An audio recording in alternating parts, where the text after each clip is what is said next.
Hi, welcome to the ABI Incubation Program 2023. My name is Oluwaseun Adepoju. I'm the head of CC of Design Lab here in Kigali, Rwanda. Over the last 3 years, the Africa Blockchain Institute Incubation Program has been one of the biggest melting pots for blockchain innovation ideas and also innovators working on the blockchain technology on the African continent. In the last few years, we've seen amazing innovations coming out of different African countries and stories of innovation of young people solving societal problems with the blockchain technology. As one of the judges for the 2023 Africa Blockchain Institute Blockchain Incubation Program, we received hundreds of applications, amazing ideas and innovation coming out of different African countries. Out of these numerous applications, we have selected these few ones you are going to be listening to for this demo day today. We encourage you to listen to them, learn some lessons, and also gain some inspirations to work on innovations that comes out of the blockchain technology to solve some of the most wicked problems facing the African continent. We encourage you to be on the lookout for future editions of the Africa Blockchain Incubation Program from the Africa Blockchain Institute, for you to learn about some of the work that the organization is doing and the expansion of the incubation program in the coming years. Enjoy the demo day. Thank you so much. Let me be honest with you. I always get to tell you one thing. The audience makes the event better. It's not the MC, it's not the organizer, it's always the audience. So how are you? Mwaramutse, mwiriwe, mmeze neza. Do you understand Kinyarwanda? If you don't, say yeah. If you do. Who doesn't speak Kinyarwanda? All of us. Who speaks Kinyarwanda? All right. Those who don't speak Kinyarwanda, where are you from? Anyone from South Africa? Hey, hi, how are you? My name is Arthur. Where are you from? You're from Kenya. Uko poa? Uko sawa? Niaje? Poa sana. I love how Kenyans are very confident, man. In East Africa, Kenya is the most confident nation, I'll be honest with you. Here in Rwanda, we are a bit shy. Even when you tell someone, you look so beautiful. You tell a Kenya, you look so beautiful. Did you see my hair?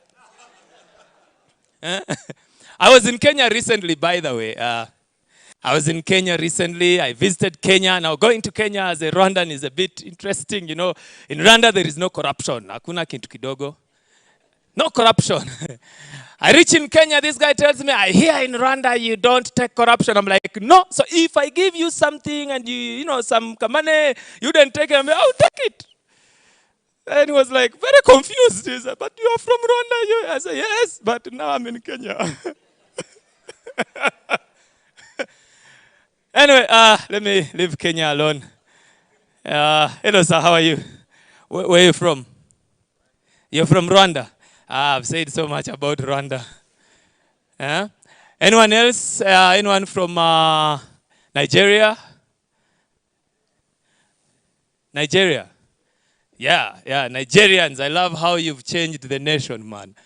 Nigeria is like the new Africa. Everyone acts an international movie, they put an African, they sound Nigerian. But let me be honest with you. I think the reason why other countries are developing so much, they are very proud. Have you noticed like that? Even when they make shoes, the names they give the shoes are beautiful. Sneakers, Nike, Adidas. Make an African shoe, Rugabire, a very bad name. You can't even brand it. You can even see it in our national anthems. They are suffering. Chinese anthem, it's a campaign. Rise, rise. There is an enemy. Let's build a wall. Have you heard the American national anthem? It is literally a warning. Have you seen the rockets flying red? Listen to some neighbors' national anthems. They are giving their future to God. And I will not say which one. May God.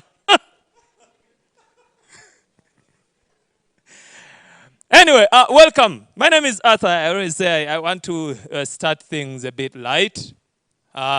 When there is no alcohol, there better be jokes. That's my belief. Yeah?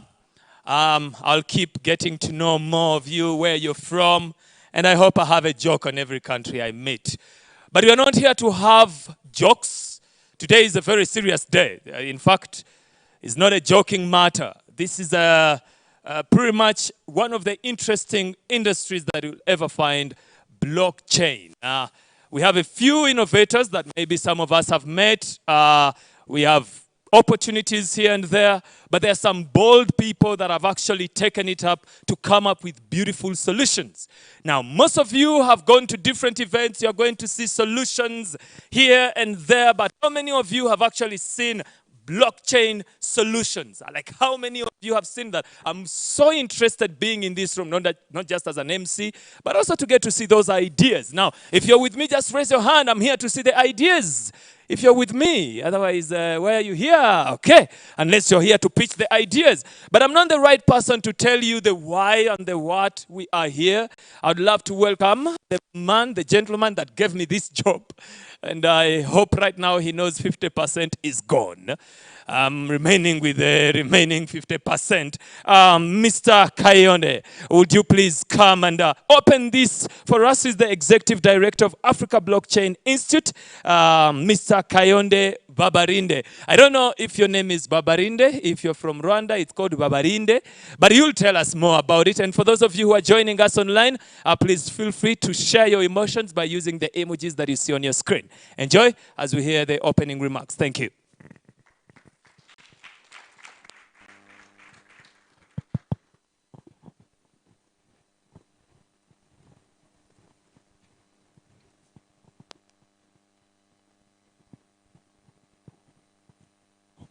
Thank you very much, and welcome everyone to the demo day of the Africa Blockchain Incubation Program, and this is the third edition. Before I start, I want to first recognize the distinguished guests that joined us today. We have folk from Dr. Stanley Mukasa, for a senior manager, entrepreneurship and industry partnership at Carnegie Mellon University. As well, we have Mr. Franklin Peters, the CEO of Borderless Pay. Also, we have Mr. Godfrey Zevinka, the director of Deriv, that are interested to build or make their idea on the blockchain space. It all moved down to selection period, and this year has been very much interesting for us as against the previous edition that we've done. This year we received over 400 applications, so we have to find a way to scrim them down to the last final set that came through today for the demo day. Then after the selection, they go through an incubation kickoff where we engage them for the first 3 months on different tracks, the business side, the technology side, and also down to the investor side as well. Then here we are, the demo day, which is the second to last part of the process of the incubation program. Then afterward, now, the incubation program is not only the 4-month initial engagement we have with the participant, there's also much more further the post-incubation program experience, where we continue to grow these startups even beyond the foundation state of the 4 months. Then after the program process, we have the program content. Of course, we are very practical in what we are doing, and also all of this, the attacks are tied down to milestone for them to deliver on what they are learning throughout the incubation program. Even aside the practical approach that we have, also we have them solving real life problem as well. They're not just coming with ideas, but they are really tackling one of the biggest problem we have on the continent. Then in terms of the structure, there are several ways we try to put this program together to have a good structure for startups coming to the incubation program. So we look at the very much important part, which is the founder seat. Hot seat, they get to meet and connect with business leaders on how they can actually build their blockchain businesses.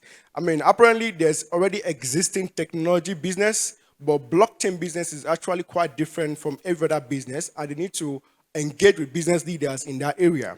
Also, we have mentors hours where they get to work with mentors throughout the incubation program, the 4-month, even post-incubation program as well, for them to grow on what they've been building so far through the incubation program. And also there's always expert connections as well. And also we have the social sessions as well through the incubation program. And talking about what we've done so far for the past 3 years, starting with the Made in Rwanda edition was the first Africa Blockchain Incubation Program we've done. And we focus mainly on Rwanda so that we can have homegrown ideas, blockchain ideas here in Rwanda before we expand to the rest of the continent. Now, in Rwanda, we have received several applications as well, but we finally finished up with 4 good startups at the end of the day that passed through the first edition of the Africa Blockchain Incubation Program. And part of them for the first edition is NIA. NIA is focusing on e-commerce on the blockchain, connecting several people, social way, and every other social way to connect people using the e-commerce platform. And also we have the Kimoyi Women Development Group. They are focusing on blockchain in supply chain area for them to be able to move their spices from the rural area to cities or even outside Rwanda as well. So we have Santec. Santec is focusing on blockchain for identity. All our national identity cards, our passport, anything, any form of identity, this was Santec focus during the incubation program that we did in 2021. And also for the Bright Future Contracting Company, they are an agricultural company. They're trying to combine IoT and blockchain to be able to make better the agricultural produce in terms of irrigation for their agricultural produce and also for their farmers as well. Moving forward, we have the 2022 edition, which we focus narrowed down to Egypt and Zimbabwe. I mean, what we do at Africa Blockchain Institute is to actually go to countries where blockchain is less discussed. I mean, we are very keen on that to be able to have very proper inroad on blockchain education in those countries. So last year, we focused on Egypt and Zimbabwe. And apparently, Zimbabwe has been very topmost for us to see how we could forestall the financial inclusion part in Zimbabwe. And out of folks that came through during the incubation program, we're able to have like 5 of them finally that passed through the incubation program. And first is the MIT condition. MIT condition is focusing on blockchain NFTs. And real estate and Tigeri, they are working on land title. Now, Tigeri is from Zimbabwe, while Riyadh Fast is based in Cairo, Egypt. And the last one there is Umoja Land, who focus on capital flow for farmers. Now, we have the 3rd edition, which is here we are today for the Africa Blockchain Incubation Program 2023. This year, as I mentioned, we are very, very excited to have received several amounts because based on the success of what we've built over time, from Made in Rwanda down to Egypt and Zimbabwe, we try to expand it to the rest of Africa this time around, not only limiting down to few countries. And we are so amazed to have received several applications from Angola, from Gabon, from Sao Tome and Principe, from countries that you hardly really heard about blockchain. And they're not just submitting financial inclusion around blockchain or cryptocurrency, but are submitting the real blockchain implementation to our incubation program. Now, to start with, from the 400, we were able to screen down to 20 applications that went through the screening. Then afterward, we onboarded 7 startups across Africa. And one thing we really pride ourselves at Africa Blockchain Institute is not only to train people, but also encourage internal innovation during the incubation program. So the first 2 months also was another internal competition among the 7 people, or 7 startups that passed through the incubation program. We just don't want them to get accepted and be complacent. We want them to also, have more competition internally for them to have the final folks that will come down to Rwanda. And starting with, we have Crunch Network working on innovative credit pool in Nigeria. Focusing on how they can reduce high interest rate, collateral requirement, and also trying to bring people down to the circular economy. After Crunch Network, we have the Swanda from Zimbabwe. Swanda is providing access for farmers. They are providing access for farmers from Zimbabwe, from rural area, not only even access for farmers in terms of resources, or loans or credit facilities, but they're also having bigger vision to take some of these farmers period outside Zimbabwe. Now, after Swanda, we have the next startups. startup, which is Conadex. Conadex is doing a very innovative idea or project focusing on payrolls, which is very good for managers. We managers have very interesting problem on how we can pay our employee or even trying to manage our payment system. So Conadex is coming up with very massive and innovative idea to able to transform the payment payroll engagement in industries and also in businesses and every other place that payroll is very much important. And also we have the Toropa. Toropa has a very interesting engagement because it's actually a personal story. It's not an idea they have off their head. Many of the workers at Toropa, they are spread across the continent, and more of them are in Canada. And one problem they have is how they can send money back to Kenya. And if they have tried to use as several avenues as possible, charging them, giving them high fees, at the end of the day, some of them even lose money in trying to send money back home. So instead of them still trying to look for as many solutions as possible, they went with that experience to build Toropa to see how they can bring money out from the diaspora back to Africa. So, and also we have FarmerLink. FarmerLink is doing a very interesting idea in the medical scene. And very much wish that they came very early during the COVID-19 era, because they'll be very much useful during the COVID-19 era, even post-COVID-19 era. Because if anything at all we have experience with is about sharing our health record across hospitals or clinics or anywhere we find ourselves. And as we know, doctors, medical practitioners really don't like to share the record from one hospital to another. We all have experienced that. And what FarmerLink is trying to do to build like a market space where all our medical records are being stored, and even the owner of those records can have authority to enable the physician to access which particular record they want per time. So these startups are doing so many amazing ideas at the African Blockchain Institute. I know there are many of them, but these are the top 5 we're able to bring down to Rwanda. And I'm sure we are going to see more of them during the pitching session here at the demo day as well. So thank you very much for listening. I wish us all a very fruitful event.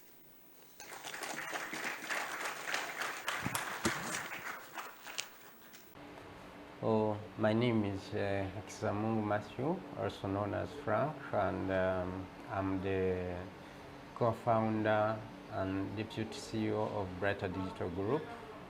Brighter Digital Group, which is a blockchain news network, which is set to leverage an extensive knowledge and awareness about digital technology led by blockchain technology. And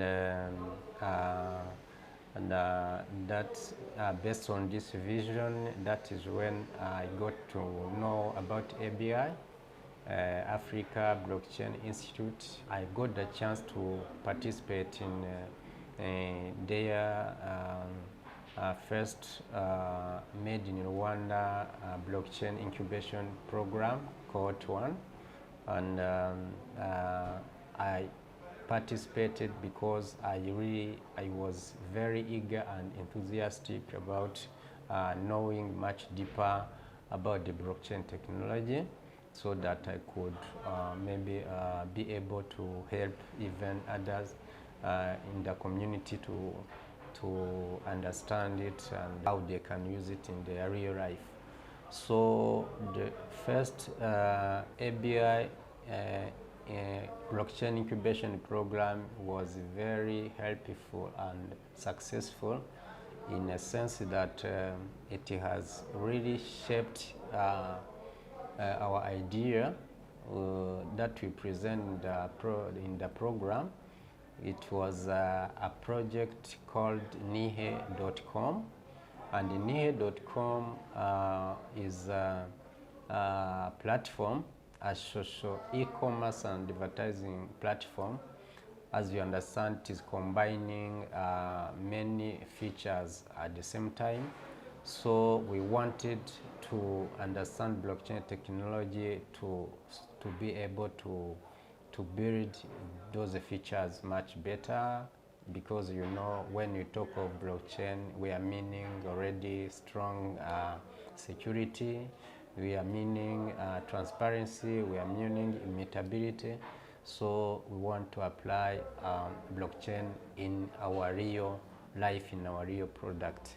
So I thank so much ABI because it has equipped us with real knowledge, and we have met with very professional people who guided us, who trained us about the blockchain technology, about cyber security, about how you can build a platform in that way. And now, as Brad Digital, we have brought blockchain technology into our real product, near.com, which is there already out. People can use it. It is a social media, it is an e-commerce, it is an advertising platform, decentralized and fully secured, and people can really start enjoy it.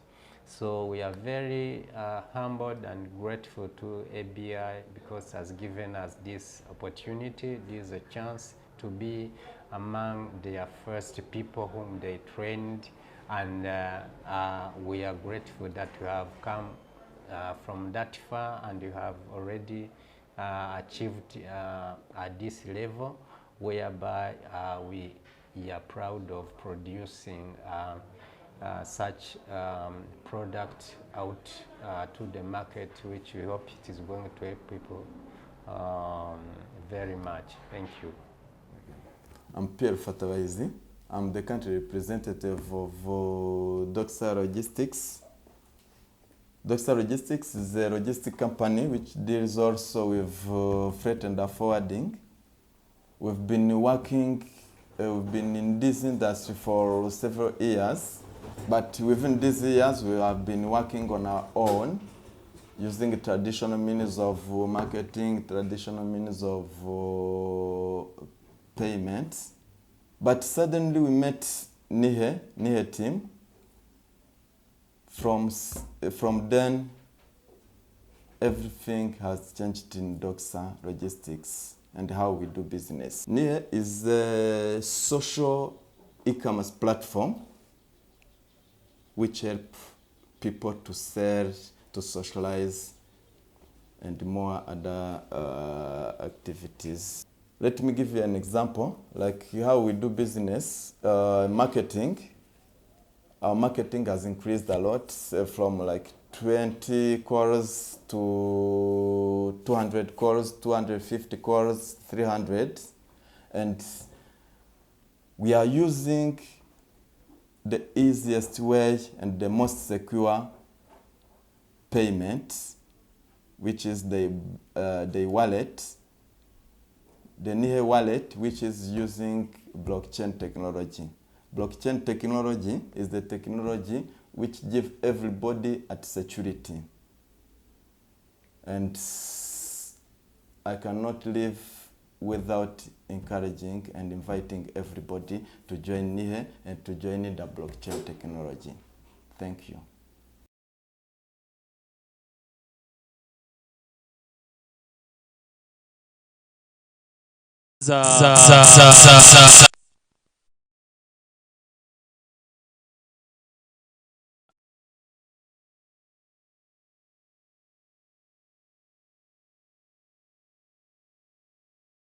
Seen the journey, the development that has happened.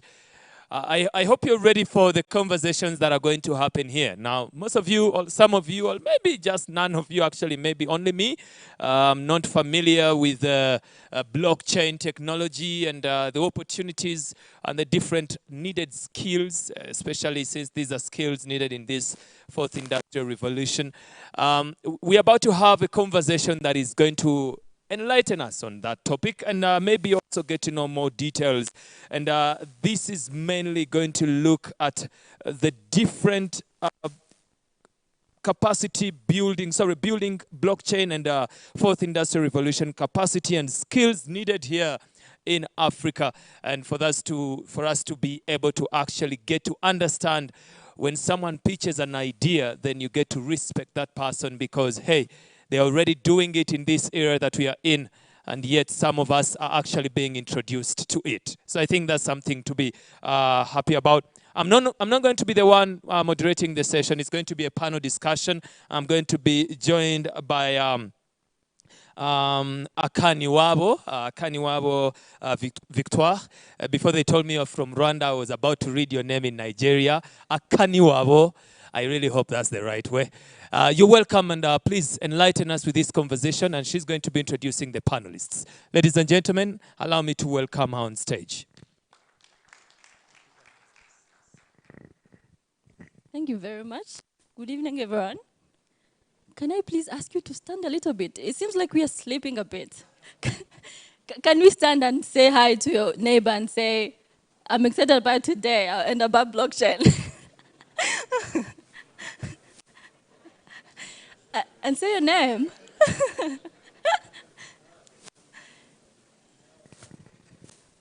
Okay, cool. I hope you're excited now.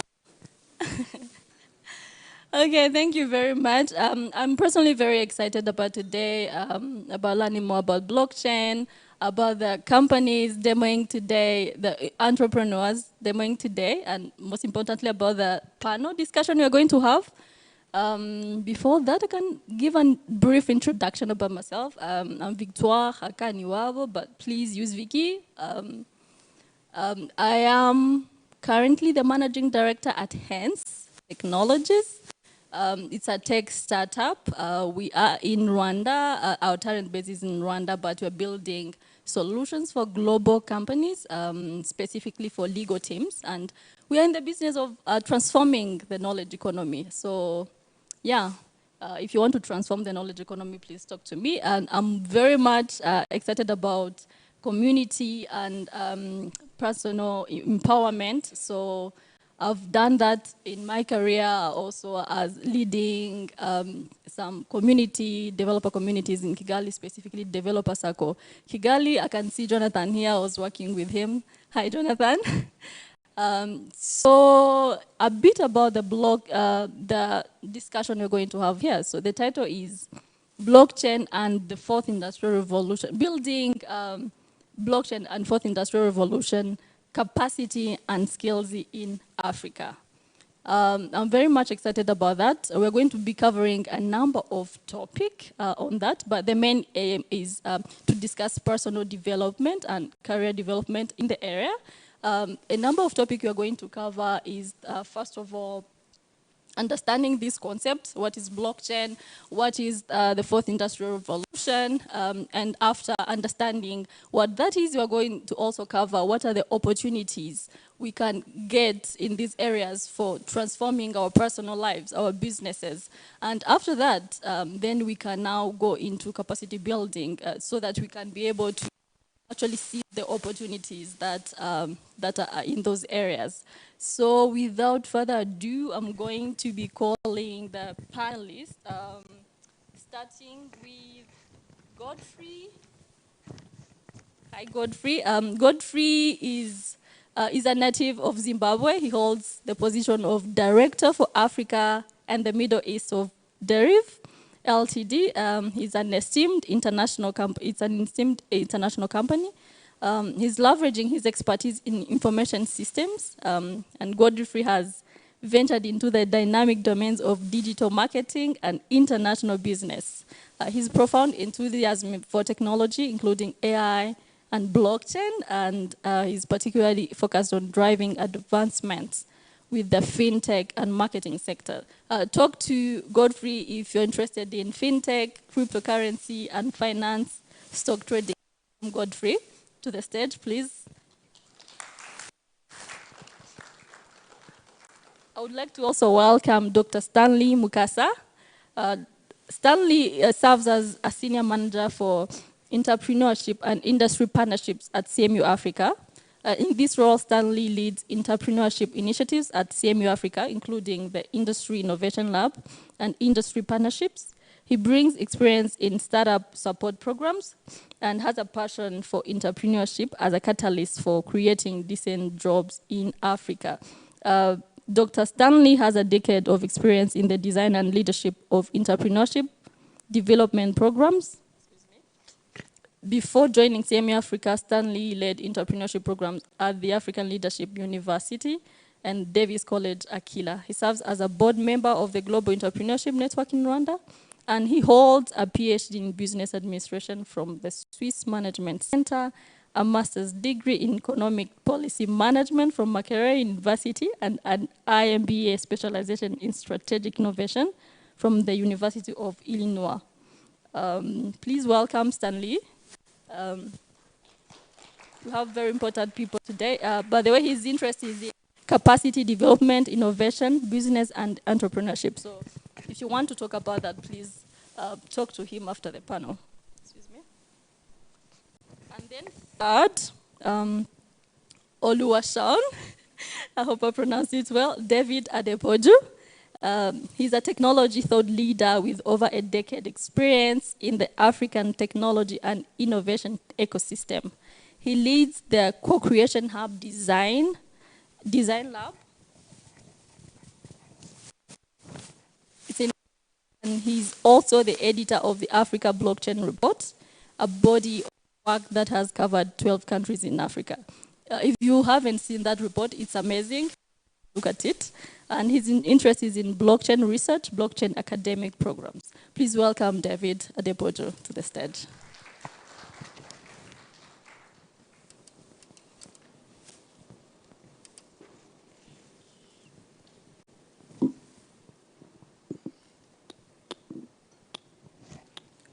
Yeah. So before we start, the first question I want everyone to answer is, now that we know a little bit about you, can you tell us more about you, but please using 1 minute, everyone, and also how you came across blockchain and the fourth industrial revolution. And as they're talking about that, we have only 30 minutes. So we're going to try to give you more details, but since you have many topics, we're going to be trying to cover the high level of things, and we'll give you 10 minutes after the 30 minutes so that you can ask questions. Let's start with Godfrey, please. Thank you very much, Vicky. I'm from Zimbabwe, and I think my bio has just been read out, but how I became interested in blockchain tech was probably 10 years ago. As a young man trying to make money, I got an interest in crypto and everything blockchain. But along the way, I moved to Dubai, and I found Deriv, and Deriv found me, and we clicked. Mainly because in the financial services sector, the most critical part is payments. And the potential that's in Africa is amazing. But the unfortunate part is money doesn't move very easily, whether it's across borders or within borders. But if you're providing a service that people want, but they can't pay for it, it's a problem.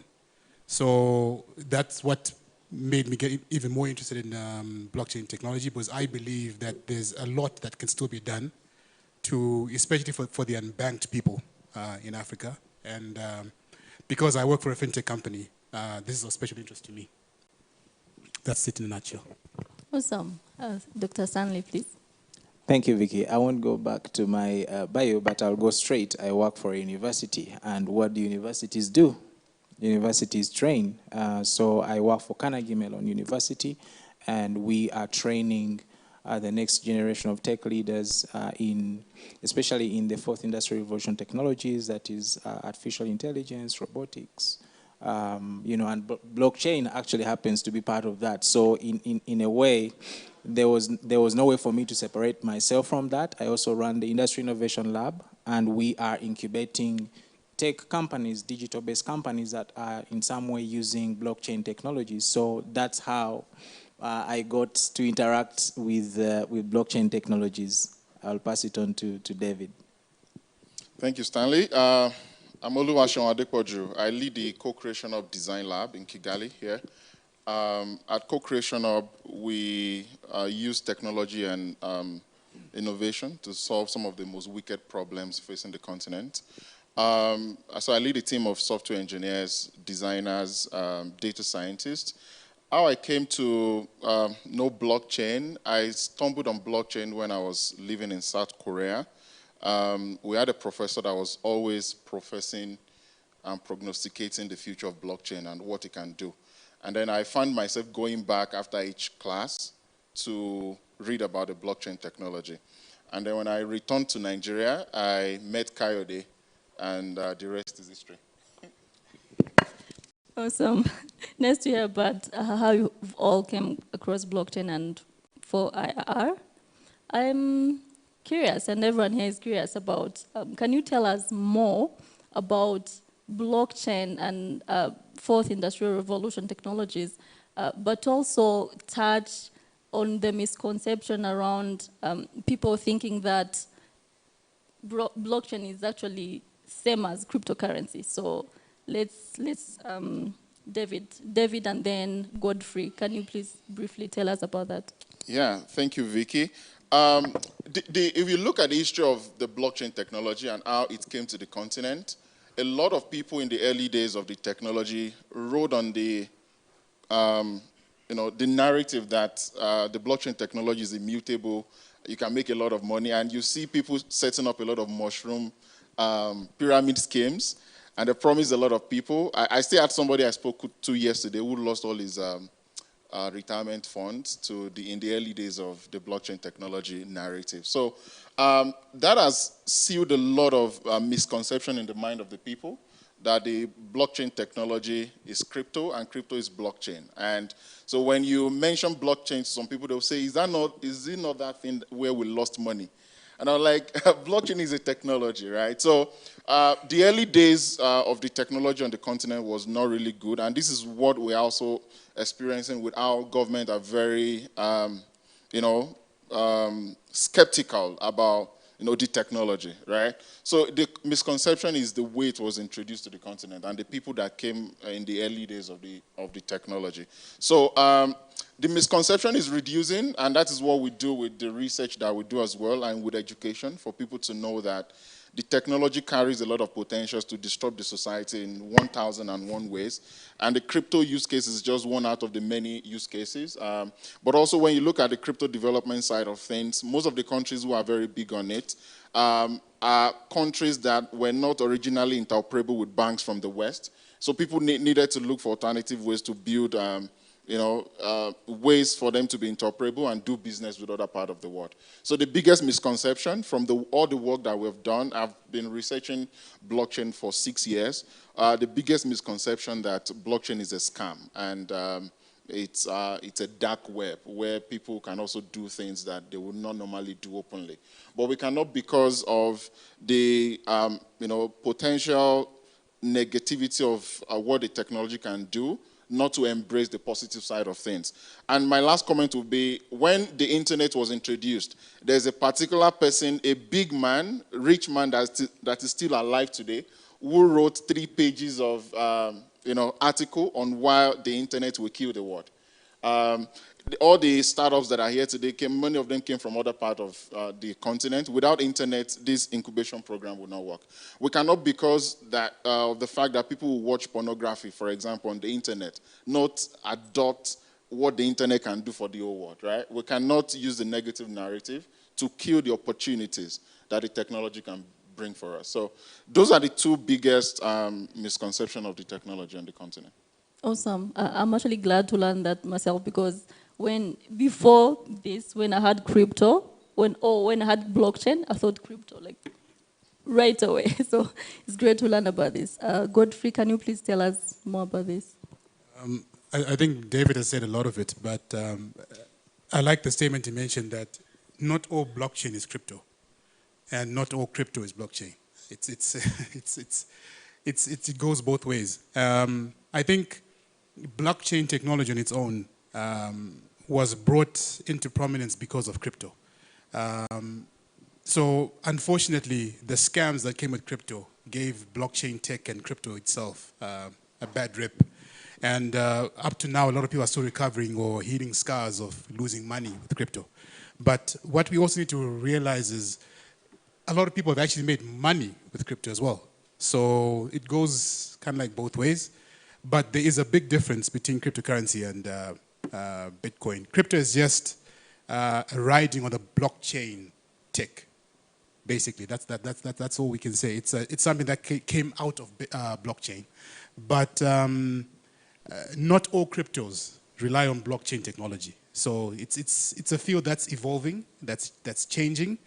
I think the media is mainly to blame for the misconception that blockchain and crypto, it's the same thing.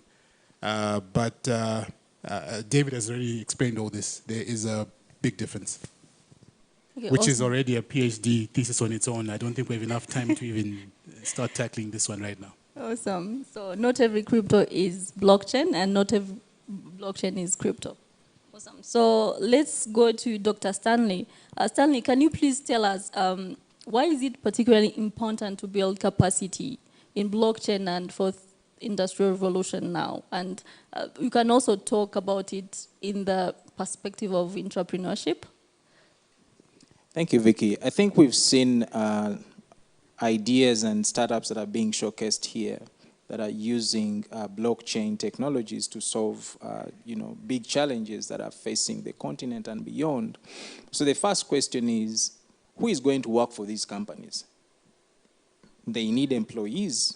They need very well qualified, data scientists, engineers, to mention a few, software engineers, if I may say, that will help them to build out these solutions to make them commercially viable, but as well as help them to scale them.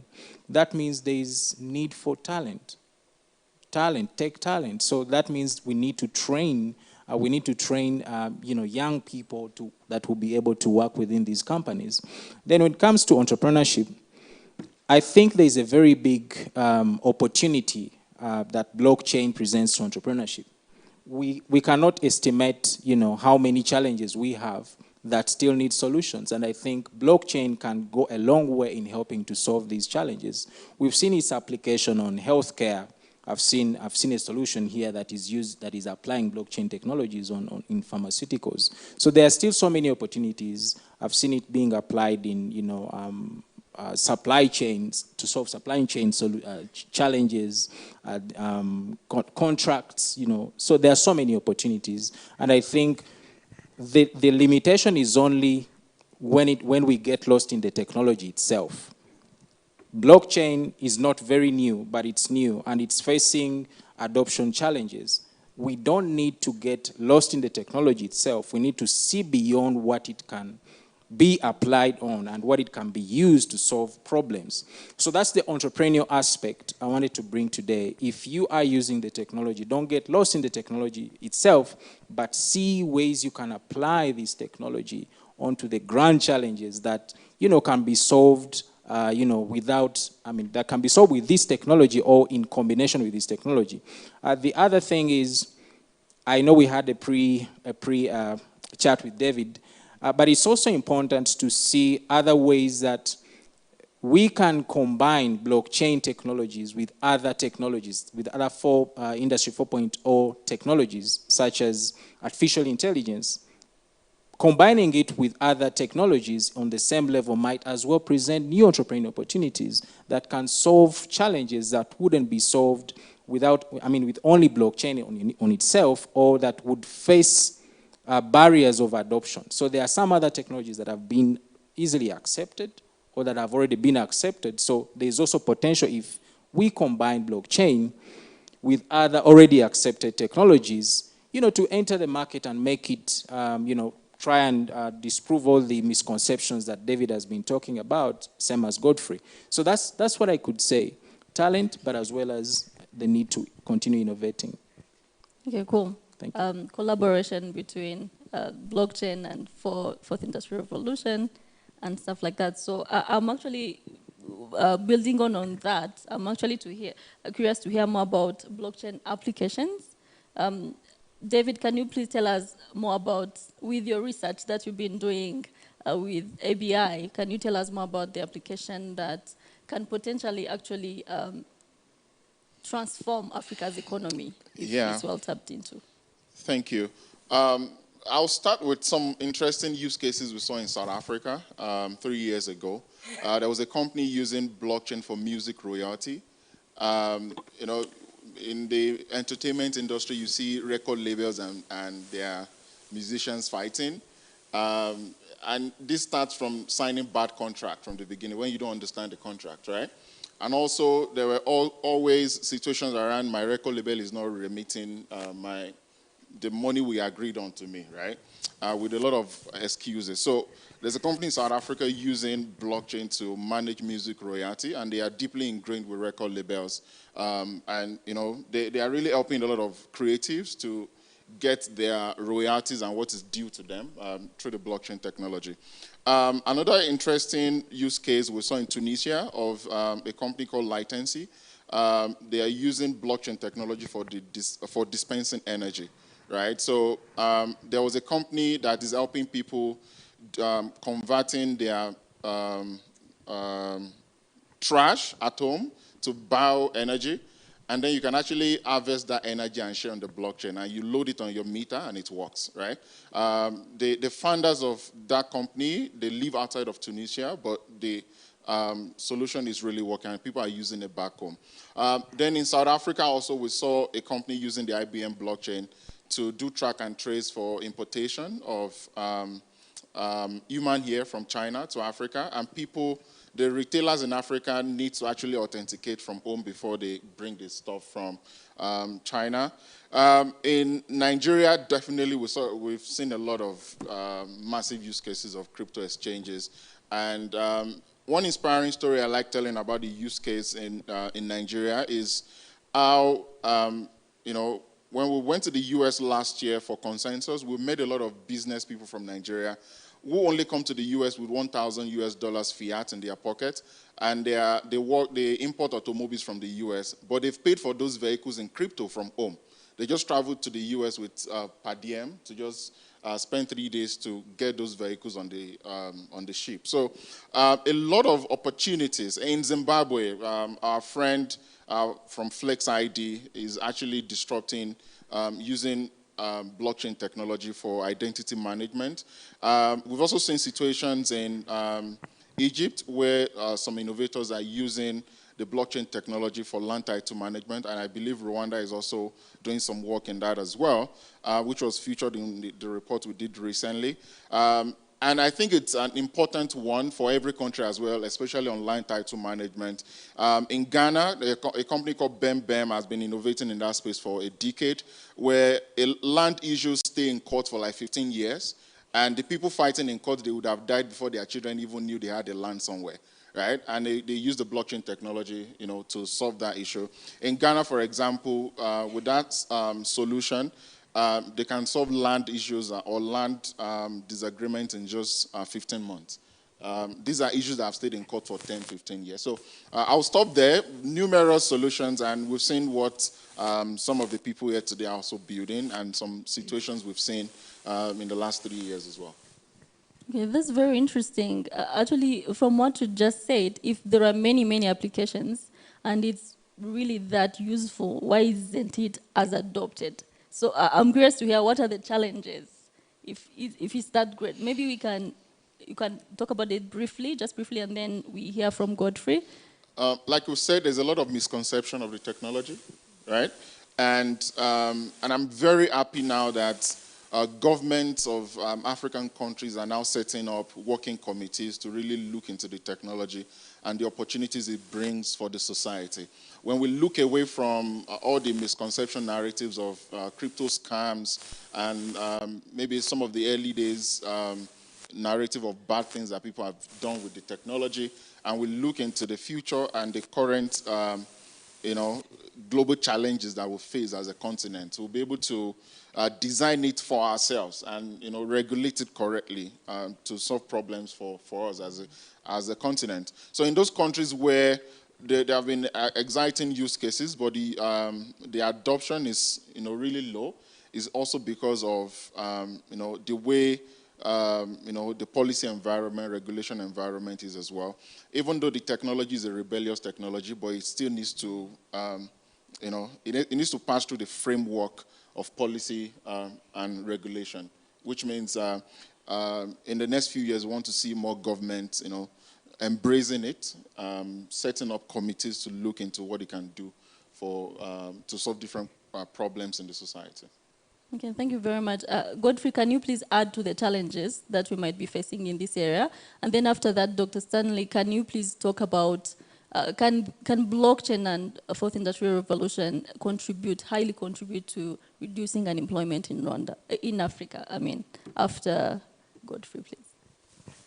Okay, I think the challenges are numerous. I'll just talk about three, just for now.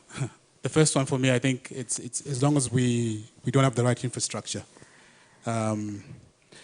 If we're still in that space where you switch off data to save data, then we are not going to take advantage of internet and 4IR, and we are still going to remain behind when it comes to blockchain tech and its applications and the solutions that it can bring.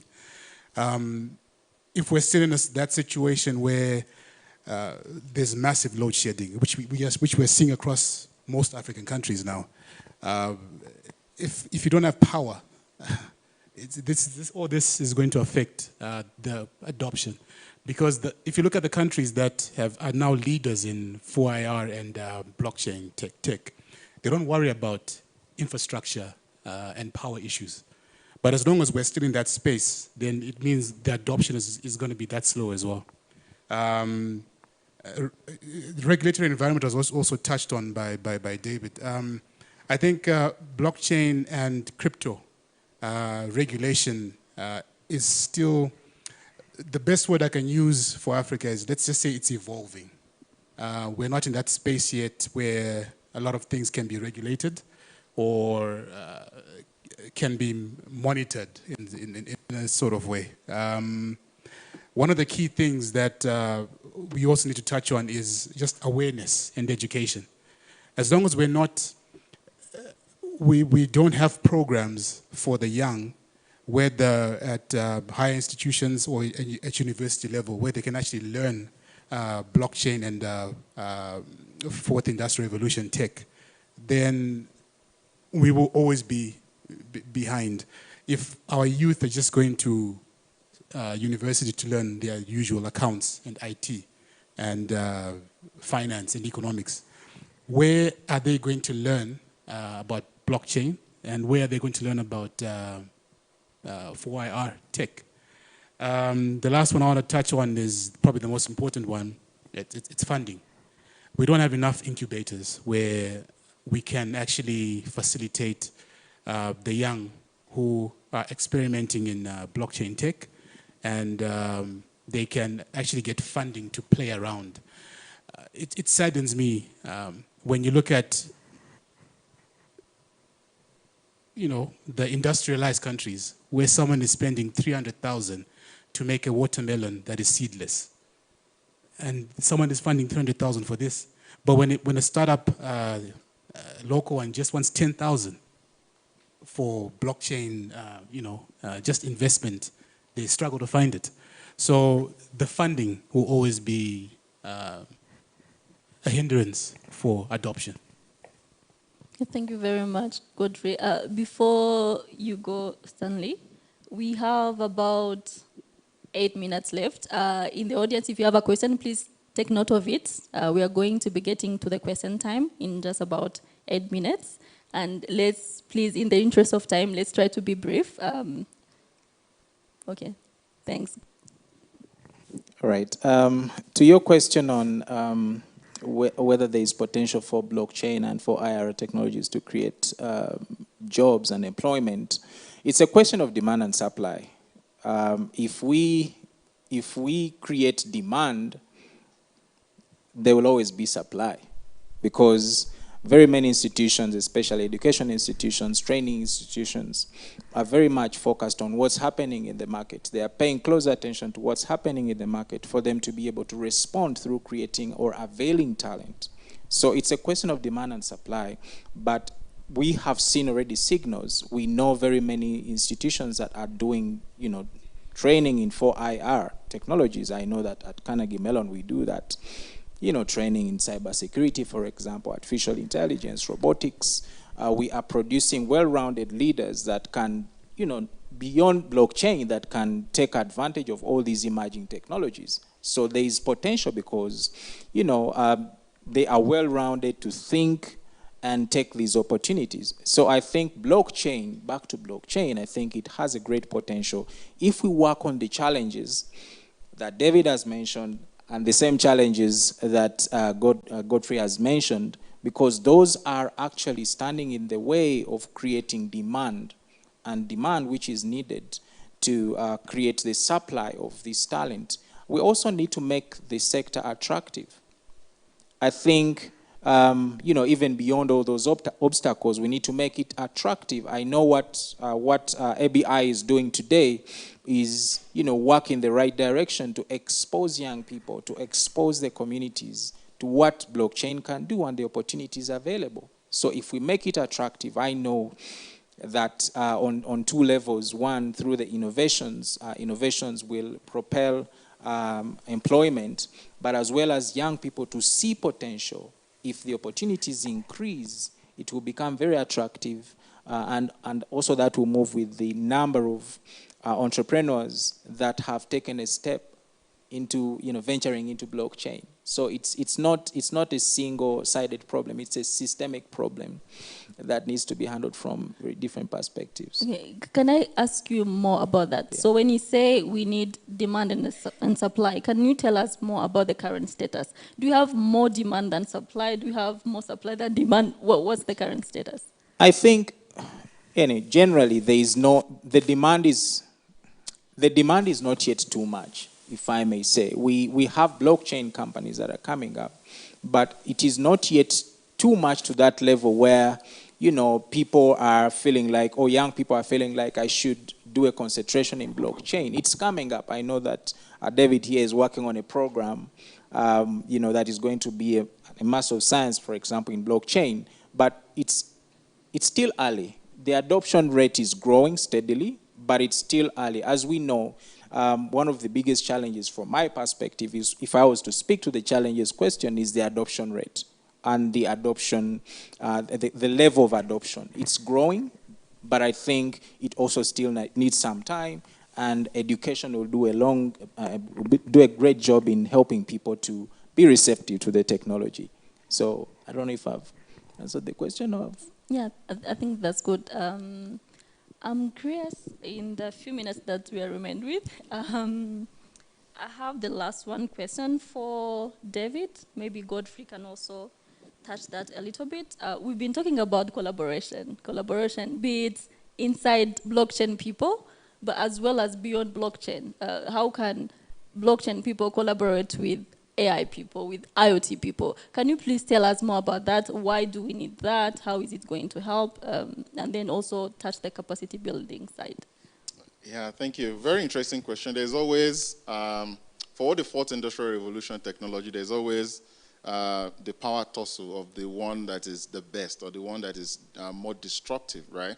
But recently we've seen that without collaboration, like I used to say, collaboration is the new competition. We've seen situations where somebody is looking for somebody, an engineer that will build something for them, but this other company has built it, but they don't know how to take it further. You are also stuck with what you are building, but you are not talking to these people, right, that can actually bring the collaboration for you to move together.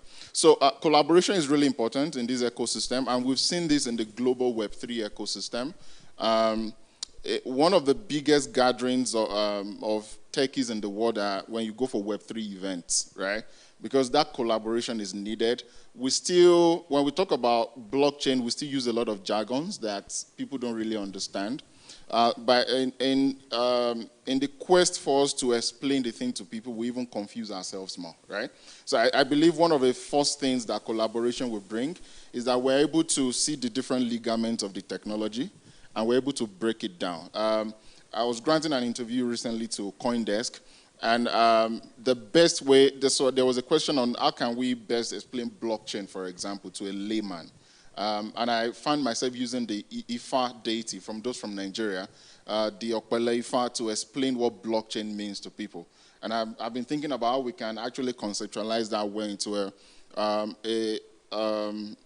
a medium that we can put in the hand of people to really understand the technology. So collaboration is important for the evolution of the technology. Collaboration is also very important for the education and massive adoption of the technology. Inside the blockchain ecosystem, there's been a lot of conversations and development of cross-chain, even within the ecosystem, on how different blockchains can speak to one another. That can also accelerate the ecosystem. And finally, on capacity building, I'm really happy today that we can see startups who are, taking the bull by the horn to build solutions with the blockchain technology. 10 years ago, there was nothing like that. And the technology is just roughly 14 years old from the first white paper from Satoshi Nakamoto. So it's still early days for us, and I believe we are seeing a lot of evolution. Every year it gets better, and I think collaboration is becoming very important to every player in the ecosystem now. Awesome. Collaboration is the new competition. I like that. Godfrey, we have like around 1 minute, but before that, I wanted to mention we have the Center for the Fourth Industrial Revolution in Rwanda, and I think much of this collaboration we are lucky to have that, and I think it can be an entity that can be helping all those collaboration to go on. So yeah, just wanted to mention in case someone doesn't know about that, we can leverage that. Godfrey, can you please? I think David has said a lot of it, but in the minute that I have, I think it's important for us to realize that the technologies that are in the fourth industrial revolution, as long as there's the existence of what I would like to call knowledge silos, that there's knowledge that's in blockchain and knowledge in artificial intelligence and in robotics and in cybersecurity. But as long as there's nothing being shared, what will just happen is we are trying to approach individual solutions when we can actually collaborate and tackle bigger problems. Because, for example, there's applications that can be made by integrating AI and IoT, and you make smart apps. That's good, and that benefits everyone. But as long as AI and IoT feel like they cannot collaborate, then some of those solutions will never come to pass because we're too singular instead of sharing and networking. I think that the collaboration and the sharing of knowledge is what will help us solve bigger problems. Thank you. Thank you very much. We are now coming to the time where we get to ask questions. Anyone has questions in the audience? How many? 1, 2, 3. Can we start here, please? Do we have another mic? Okay.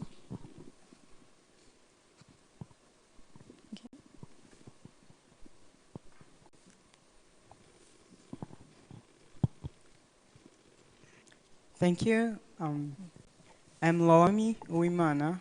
I am a software engineer student.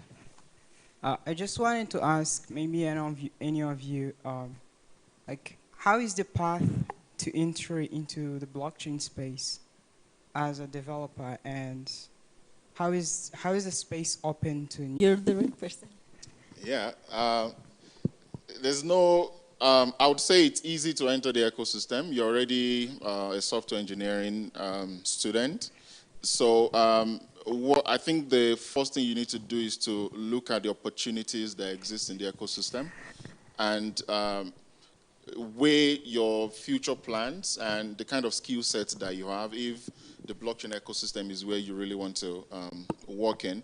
And there are diverse opportunities in this ecosystem. Even if you don't want to be on the development side, there are people who are just into blockchain advocacy, because we still need a lot of people to adopt and understand it, first of all, right? So there's low barrier to entry into the blockchain ecosystem. For example, I don't write a line of code, right? But I understand the technology very well, and I know how to sell it to different ecosystems, right? And I can also use data and thought leadership to convince different ecosystems on the opportunities that exist in the ecosystem. So there's low barrier to entry, and I'm happy that you're already on that part of software development. It's people like you that we need. And also in the ecosystem, a lot of things that we need to do, as for example, ABI needs to do going forward is also how to use venture studio approach to allowing many people to come into the ecosystem. A lot of people coming into the ecosystem as engineers and technical people like you are only looking at the most popular and the fastest road to build solution that brings money faster. But we also need to bring engineers that can build legacy projects that will take 5 to 7 years before we begin to adopt those solutions, right? And the only way we can do that is to take a venture studio approach to highlighting 10 issues, and we bring people in, support them, give them all the resources they need, the investment and the expertise they need to build those solutions. And they don't need to be, we don't need to make them for profit immediately. And if you look at OpenAI today, those guys have been working on that thing for years, right? And in just how many days of opening it up, you saw the number of signups. When I want to search for something now, I've not gone to Google in a very long time, right? Because I know I'll get a more robust kind of, response from ChatGPT. And that's a legacy project that eventually became profitable, right? So a lot of low barriers to entry. In the interest of time, can you go to them? Thank you. I saw we had like 4 hands up. Can we get another question, please? Good evening. Good evening. My name is William. I'm also a university student.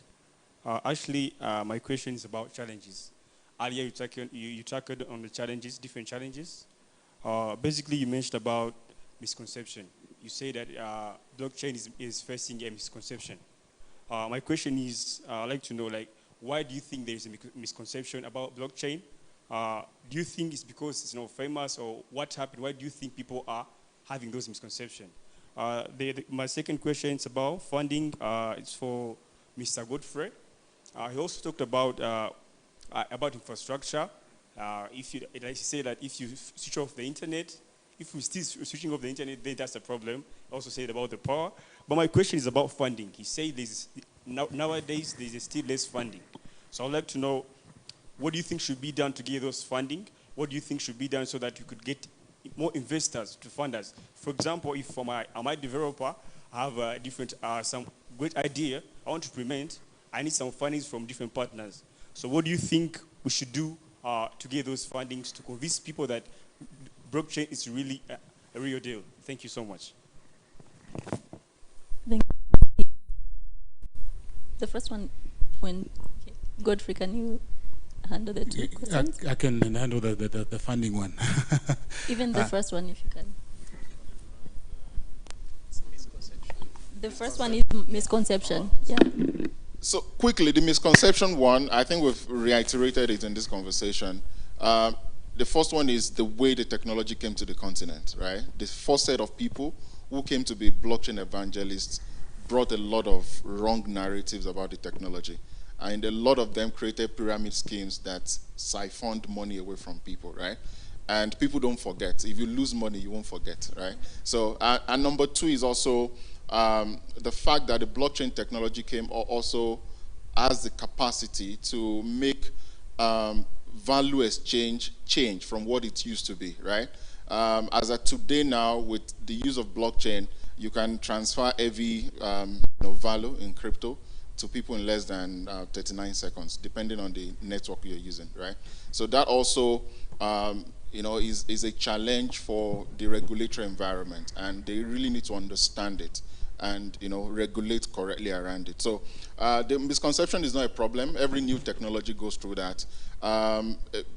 2 weeks ago, the Africa AI conference held in this same building, and I was a lot of conversations around misconception as well of the technology. And the one funny thing is that the academia is writing a lot of concerns papers around the AI technology as well, while the developers and the technical people building the technology are on the technology optimism side, and the academia, they are mostly on the technology pessimism side. But the truth is that with more collaboration, conversations like this, would be able to build the positive side very well. And then with that, we're also able to tame the negative side of the technology. So it's not a problem. I believe we are going to evolve. I just wanted to add on that. I think the misconceptions, as David said, are part of the adoption process. And the fact that people are talking about it, it kind of triggers those who are not, very much concerned about it, go and learn about it. So we also need to see the other side of it, that because there are some misconceptions, it's also triggering the positive side of it, or other people that are very much open to it to go and learn about how it works and then demystify those misconceptions. So it's part of the adoption process for new technologies. Yeah, just to address the funding question, I think the fundamentals of any business are what problem are you solving? If you're solving a problem that interests a particular sector, then the best thing is just to knock on every door until something happens. And I think if the solution you're providing is actually practical, then I think the money will follow the idea. I wouldn't worry too much about that.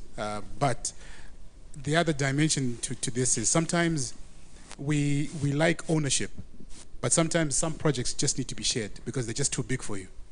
It's better for you to own 2.5% of $1 billion company than to own 100% of something that it's not even worth 10,000. It doesn't make sense. So I think sometimes we just need to get beyond the idea that some of these projects or ideas are just too big for you, and you need to rope in other people to help you and take you to the next level. That's what I can respond to you. I think the startups here will not agree with what you said around knocking on every door. Yeah, they will not agree with you on that. I can see some of them moving in their chairs. So the issue of funding for technology, I think is around Africa lacks seed funding culture. And we've said this over and over again. We've had some of our friends who just take a trip to the US for a conference, and by the time they are coming back, they have 50,000 seed funding from somebody that they just pitched to, right? Most of the Africans owed monies. What they believe in is we plant maize in April and we harvest in September. That's the fact they want from you. Many of them also made their money from, importation and exportation. If we buy this at this price in South Korea, when it gets to Lagos, this is how much we're selling it. Many of them also made their money from, having traditional businesses, right? So you are explaining that there's this technology that will make you track and trace. They don't understand it, right? So the seed funding culture is what we first of all need to beef up on the continent.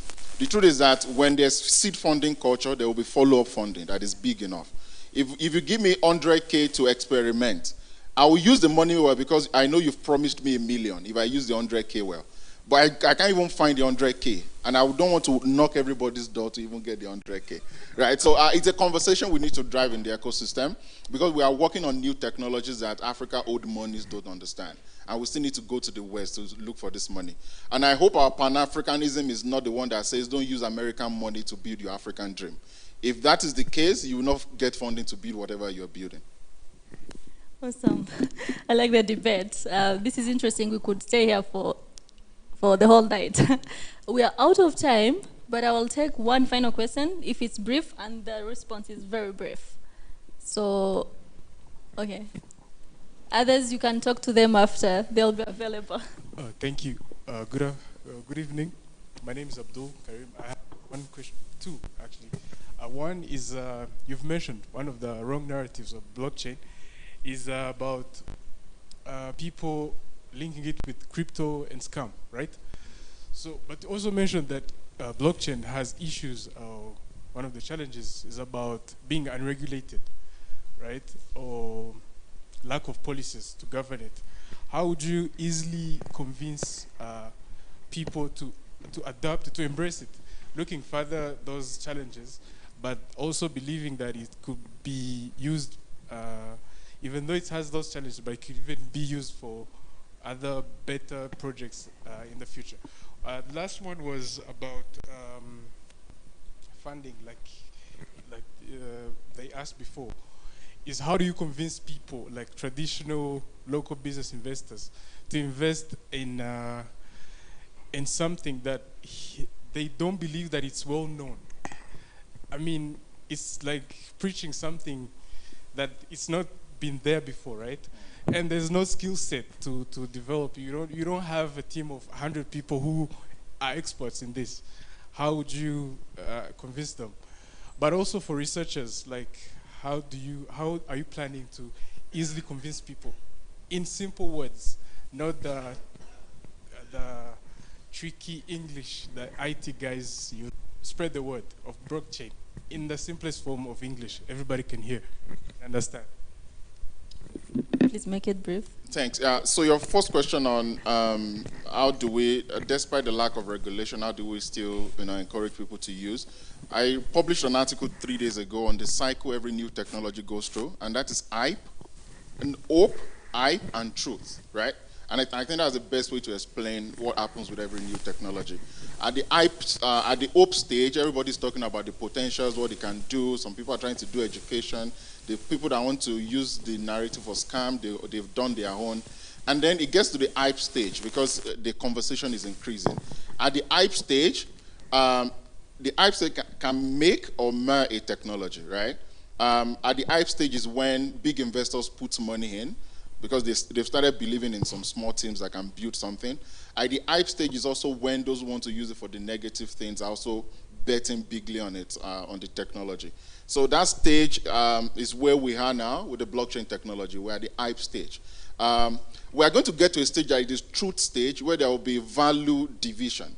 Those who are in the ecosystem for the quick gains and poor narrative, they are going to leave the ecosystem because there won't be anything for them to do. Because at that stage, the people building real things, like the guys who are going to be pitching to you today, they would have gotten to that stage where they've built a street cred in the ecosystem. And people can begin to see those who are building the real things and those who are there for the, for the fugazi. The second part is on funding and how we can convince old monies. Sincerely, I don't have an answer to that because old monies always know what they are used to is how they've made their money. And but with the reports that ABI has been working on, if you read those reports, it's written in very simple terms. And also, I hope ABI can also get into converting some of this knowledge to local languages and also finding more ways to make it more accessible and understandable to people, right? I hope ABI can also get into using traditional media to also communicate some of these insights for people to understand it.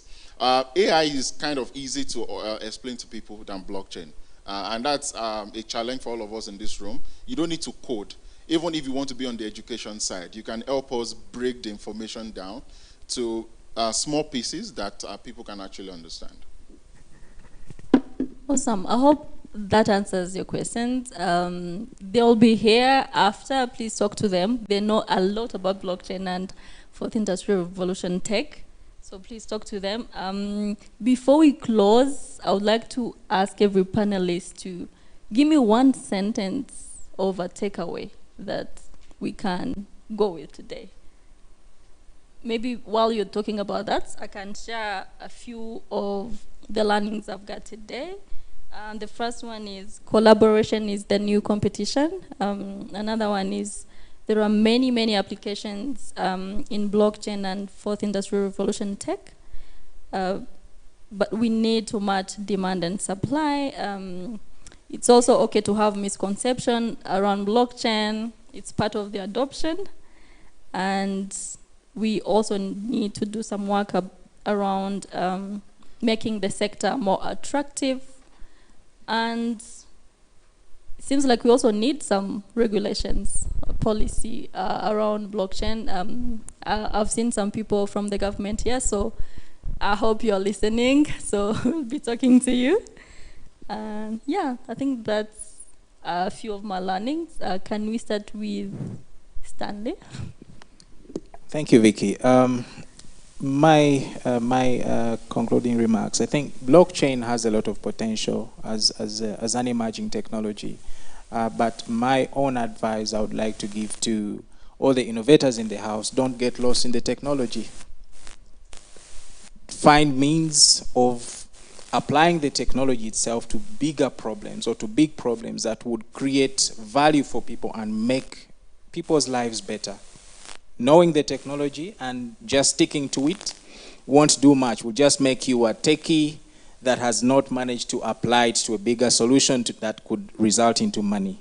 So that's those are my conclusive remarks.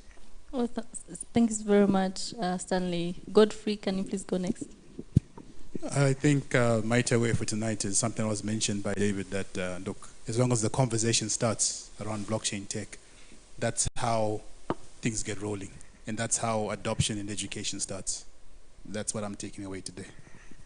Awesome. And finally, David. My last sentence would be that the people that will build the future of blockchain in Africa are not people with Messiah syndrome. And that speaks to how we must collaborate and not think we are the ones that will solve all the problems. Awesome. A big round of applause to our panelists and to yourselves.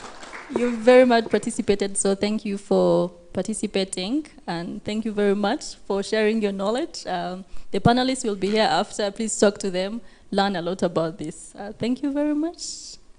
To Arthur.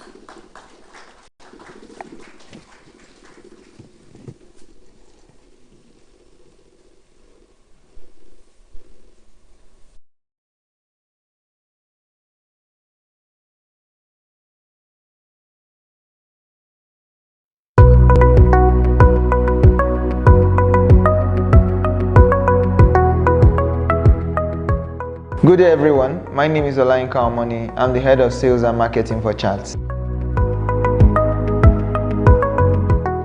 Chat is an acronym for Converging Humanitarian Aid Transfer Solution, and it's a suite of blockchain-based applications pushing the boundaries of openness and transparency across cash and voucher assistance programs for donors, NGOs, beneficiaries, and vendors.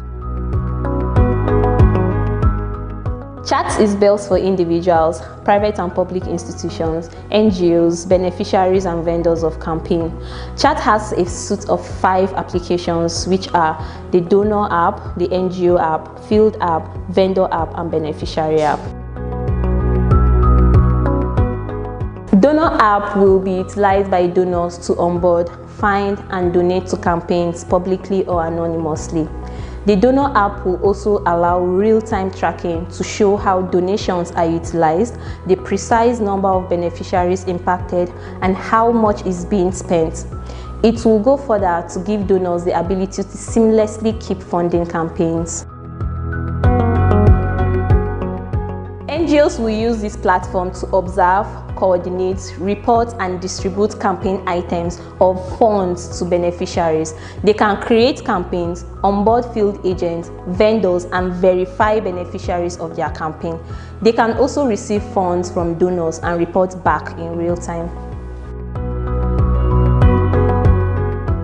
Field agents who are vetted by NGOs will use this platform to onboard, verify beneficiaries and vendors using a liveness checker, biometrics, and biodata, which are all hashed on the blockchain. They will also give on-site reports of their activities or tasks through text or media. Vendors that have been accredited by NGOs for their campaign will log into the platform and use it to distribute campaign items to onboarded beneficiaries, receive payment for their services, and withdraw to their bank accounts. Beneficiaries can log in and onboard themselves into a campaign, but the NGO will need to approve the beneficiary to join their campaign. Onboarded beneficiaries can then use the app to pay or have access to campaign items or services. We carried out a pilot test in Makoko, a floating community in Lagos, Nigeria, and another pilot test is being carried out in Abuja, Nigeria to feed some set of laborers during the iftar period.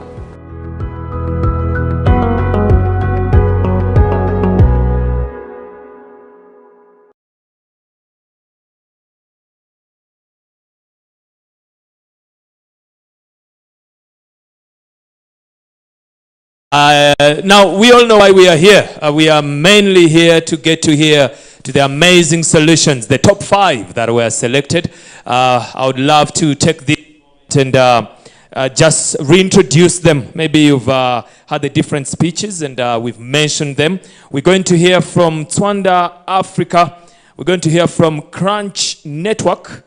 We're also going to hear from Conadex Technologies, Pharmalink, and Toropal. And those are the ones that are going to be pitching here today. Now, for you to understand the format, they basically give you an idea of what their solution looks like, what added value they give to this industry. And then later on, we'll have a cocktail session upstairs, a few drinks, music, and a good place to talk business. So you could feel free to reach out to them and really get to know more about them and understand where you can partner or where you can come in, because at the end of the day, this event is about collaborations they've mentioned. It's about to know each other. It's not just to sit here, attend, listen, and see the opportunities you can easily grab. Ladies and gentlemen, also I would love to take this moment and acknowledge the presence of the Director General of Innovation and Emerging Technologies, Minister of ICT, Rwanda, Esther Kunda. Thank you very much for being with us here today. And now it's time to pitch. The pitch is precise. It goes to the point because we all understand what you are trying to get to. At the end of the day, everyone who's pitching here would welcome anyone to come in as an investor or any form of partnering that you could bring on the table. So, ladies and gentlemen, we're not bringing them on stage according to what's best or alphabetical order or anything. It's random. Random selection, nothing really. And you'll also, after the pitch and you have a question, please feel free to raise your hand. I'll come to you, I'll give you the mic and you can ask the question. Now, are you ready for the pitch? Yes, all right. I'm going to be starting with Rwanda, Africa. I hope I'm pronouncing it correct. Rwanda, Africa, if you are here, it's your time to shine. Yes, ladies and gentlemen, a round of applause. Thank you.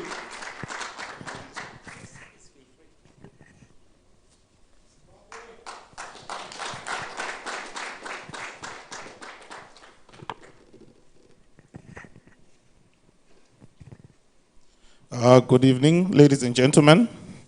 Thank you for joining us.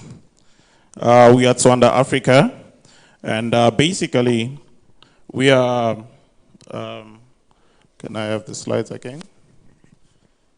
Okay, so we're basically bridging farmers to profitable markets, empowering growth through trade and financing. Like the MC said, we are from Zimbabwe. My name is Confidence Nyirenda. I am the CEO and founder of Rwanda. And with me, it's Celestine Mabunu. She's also our co-founder and the COO. So basically, in Africa, according to the MasterCard Foundation, there is a total of about 60 billion that is available for the African market in terms of agriculture. And what we're getting is basically the 14 billion that is offered by financial institutions. And one of the biggest problems that we have seen in the agriculture sector, because I'm also a farmer myself, is that there's a lot of lack of access to funding for farmers. And this is not because the funding is not there. The funding is there, but the issue is farmers are very terrible at keeping records. And also at the same time, I'm sure, can you go to the next slide, please? Okay, thank you. The biggest issue is that they have really poor records. Also, they lack access to the market. Like it's very difficult for them to access profitable markets. For instance, exporting their produce to Europe and other profitable markets.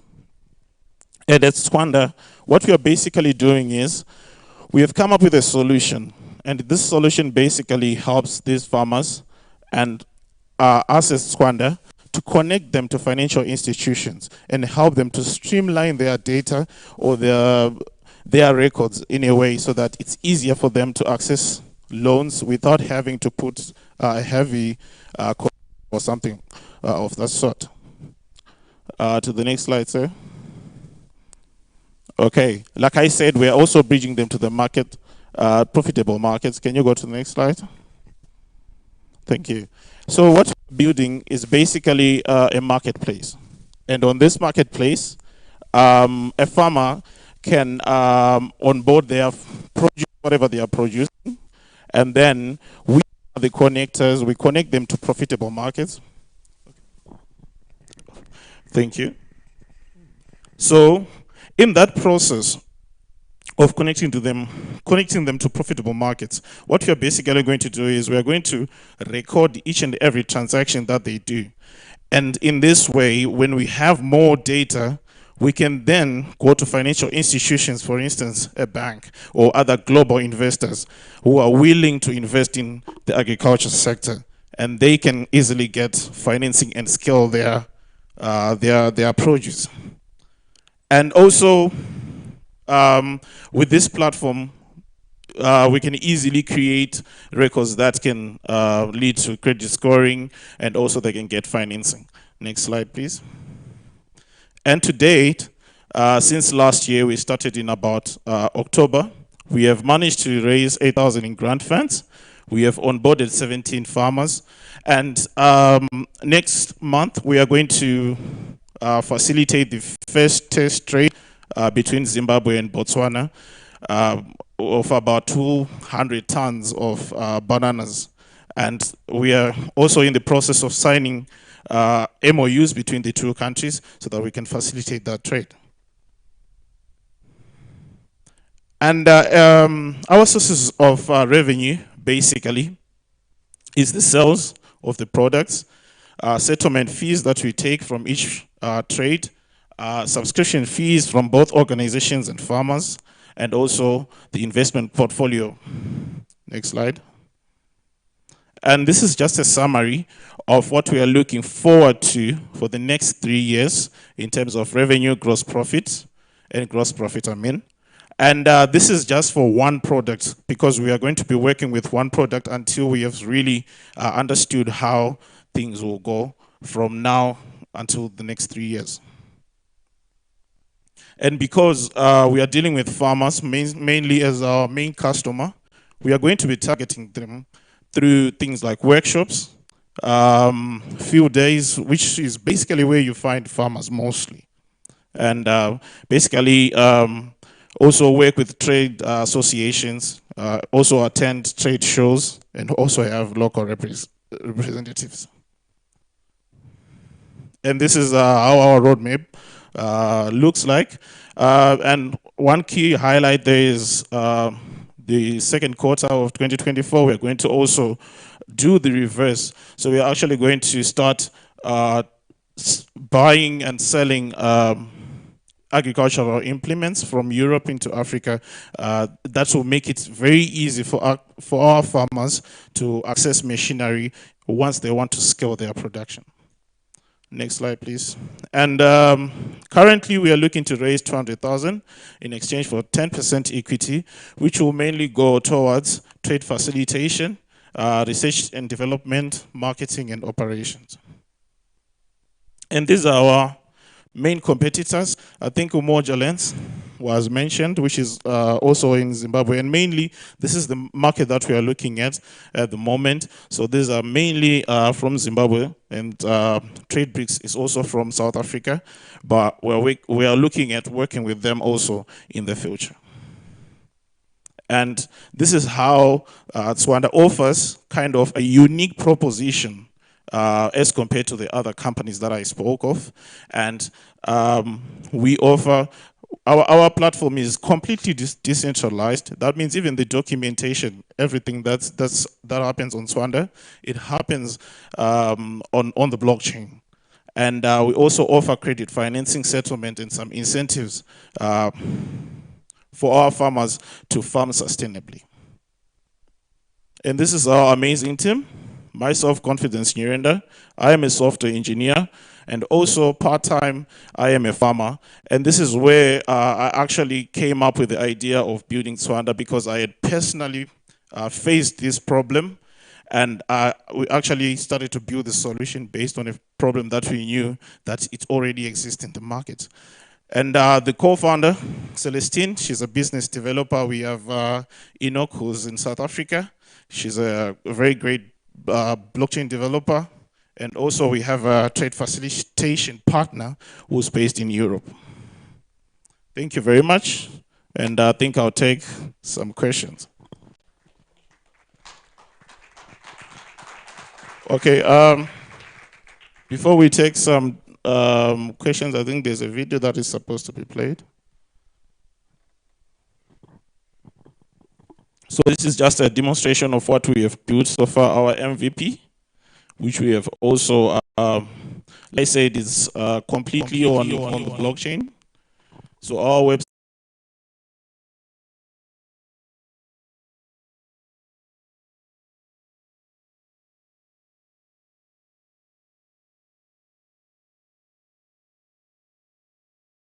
customer into a buyer.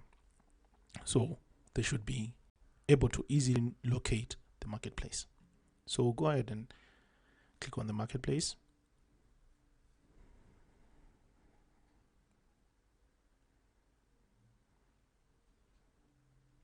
So when the user comes here, the first thing that they will see is the products themselves.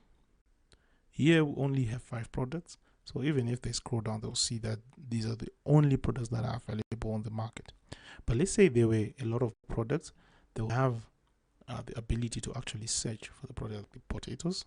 They can view the avocados.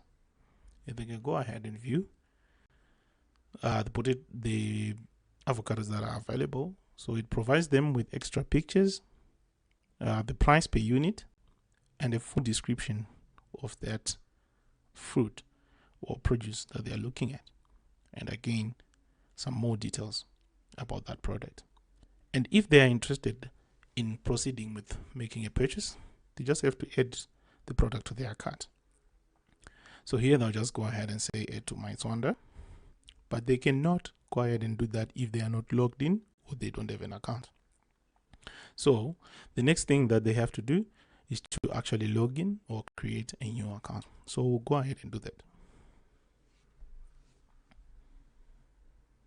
Okay, so like I mentioned, we are using a Web3, 100% Web3 based solution, and we are using the internet identity. So the internet identity makes it easier for anyone who wants to access services or websites that are built on the internet or computer, and they don't have to create a new account each and every time they try to access a different service that is built on the internet computer. So the next thing that we're going to do, let's just assume that this user has never used internet identity. So we're going to create a new identity. So here we're going to say create new. Then we are going to create a passkey. And it will just require you to authenticate this. So depending on the device that you're using, for myself, I'm using a MacBook. I can use a fingerprint, or I can use the password that I use on my MacBook. And this is what I'll be using to log in from time again into my website. So there's no need for me to create a difficult password or something of that sort. So I'll just go ahead and continue. And now it's just asking me to use my password.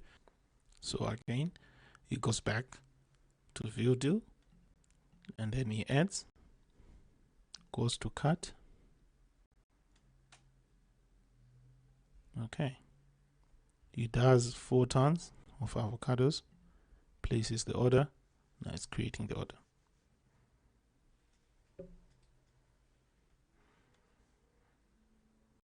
And like last time when he was asked to fill in his profile, the order has been successfully placed. And that is it. So the next thing that they'll have to do, if they go back to their profile and they check on their orders, they'll see that they now have a new order of the avocados that they've placed. And they will see at what stage they are. So right now they are being processed, waiting to be shipped, and they'll also be notified if they have been delivered. Okay, so the next thing that we're going to do here is to, for the moment, okay, so we'll just go ahead and create a new wallet. So I'll just say create new account, and I'll just call it Woolies. All right, it's available. So reserve my account ID, use a passphrase. So I'm just going to copy this.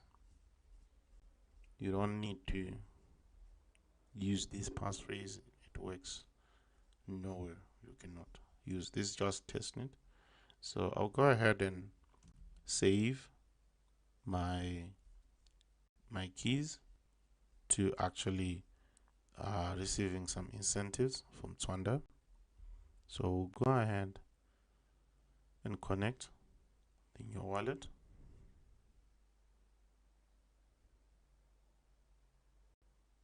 Right. Again, in this account, the Woolies account, there is no any token so far. So let's just send them probably some tokens. So we'll just send $50, and that's Woolies. Test it. Send tokens. We're going to approve the transaction.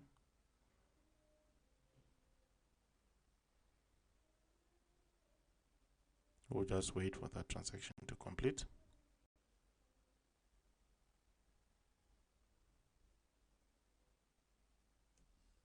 And we have sent some tokens to Woolies Auto Tawanda. We'll just go ahead and refresh his account and check his balance. So as you can see now,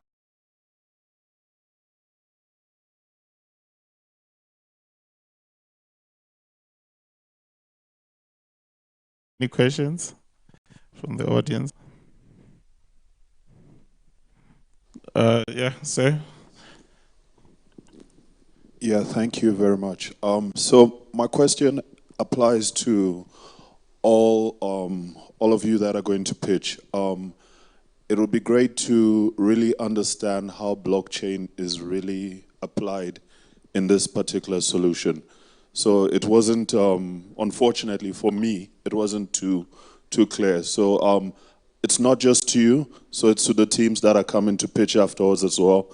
Please make it very explicit. Thank you very much, sir. Okay, thank you very much. Would you mind if I just explain in short? Okay, so basically where we are using blockchain technology is to, first of all, streamline trade, right? So we are making it faster to settle payments, first of all, and also to record each and every transaction that a farmer does.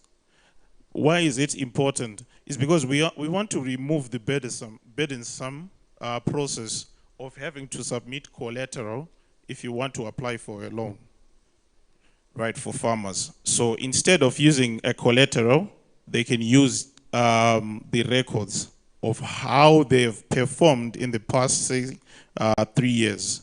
So if there is proof that they are profitable and they are not a huge risk, it's easier for any financial institution or an investor interested in investing in agriculture to give them out a loan.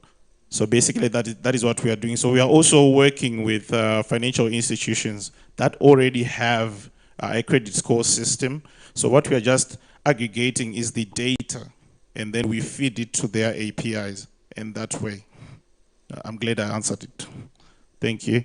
Next question. I don't know how many questions I can answer. Okay. Okay. Sorry, let me use the opportunity and make some observations since I have the mic. Can I? Yes. Okay. Thank you. You made a wonderful presentation, but there's something that we need to be clear, because the essence of your pitching is to get investors, right, in your company.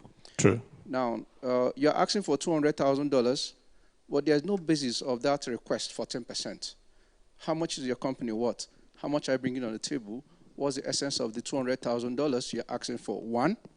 My second observation, is not to make you feel bad, but I like your boldness.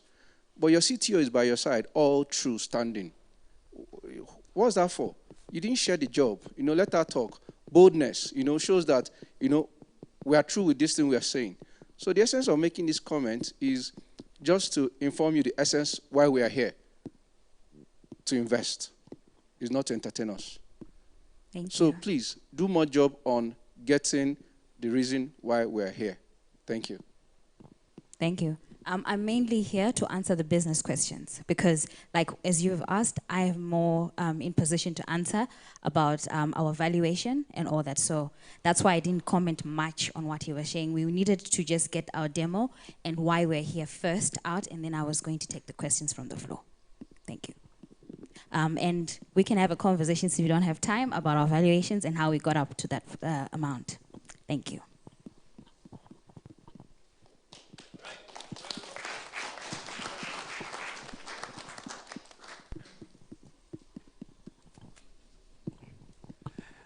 Perfect. As we are mentioning it, it's a pitch, and we need to understand more. I think that goes to the next. Maybe let me clarify a little bit. You have 7 minutes to give us information. If you can use 3 or 4, it will be best to keep your 6 for the questions, because looking at the audience has more questions than what you plan to present. So I think the next team that is going to come up, you have to be ready for that. And then for the questions, you'll have 3 minutes. So you have 7 minutes to present and then 3 minutes. But if you think you can use less, altogether, as long as you use 10 minutes, that will be good. We have a cocktail networking session later on for those of you who have questions that are a little bit deeper from what was shared. The next team coming up, ladies and gentlemen, we are having Crunch Network. Yes.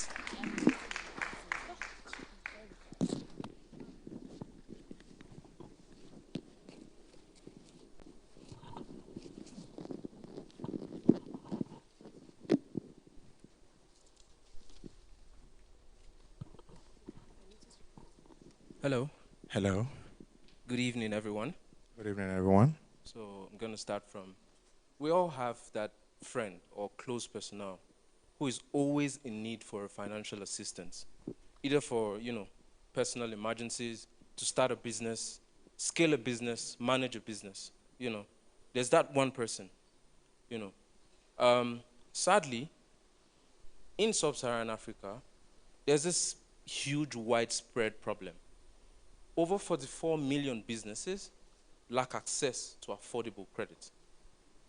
Now, this is due to exorbitant interest rates, going as high as 35%. And, the cost to access these loans are at like 9% at the moment, which has actually cost many African entrepreneurs to either close down their businesses or sell off their businesses. So my name is Michael Ehiagwina. I'm the co-founder CEO of Crunch Network.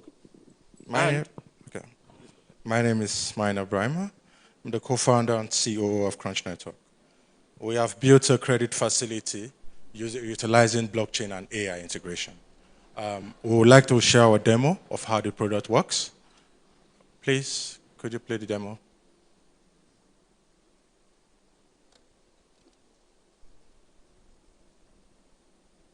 The demo.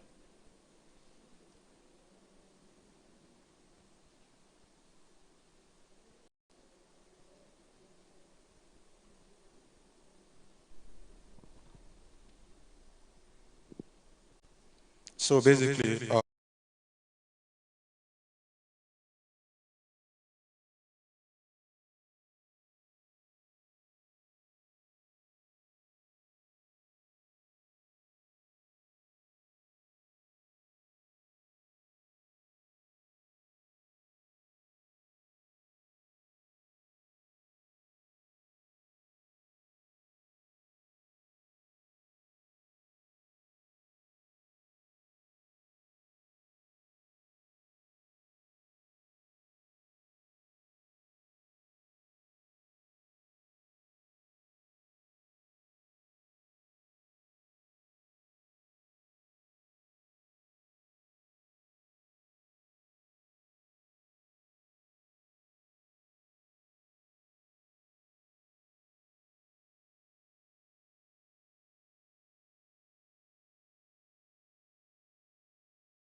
So we are basically creating a crowdfunding credit facility, that allows lenders, anyone can be a lender. And this lender is just basically looking for a profitable capital investment. And also, we are also going to allow borrowers who have, collateral. So the idea is we want to make credit quicker, cheaper, and faster. Quicker, cheaper, and more accessible. The idea is we're building this to be the GoFundMe for credit in Africa. How we're making it cheaper is basically we're going to be giving loans as low as 0.75%, and our costs are not going to be as high, or it's going to be at 2%. Now, if you notice, it's a global problem, obviously, where the credit gap globally at the moment is over 4.5 trillion. The credit gap in Africa alone is about $421 billion, and we intend to at least touch 0.45% of this particular problem, which is over $159 million in the next 5 years. According to our financial projections, we intend to at least disburse over $159 million in loans in the next 5 years, and at least achieve an annual turnover of over $6 million in the next 2 years. Next slide. Our business model is simple. We're basically going to be taking interest margins, between the lenders and the borrowers, which would range from 1% to 3%, and also charge a transaction fee for every single transaction on the platform, whether you're depositing, borrowing, or swapping from one particular asset to another by taking 0.5 to 2% within these transaction fees. Next slide.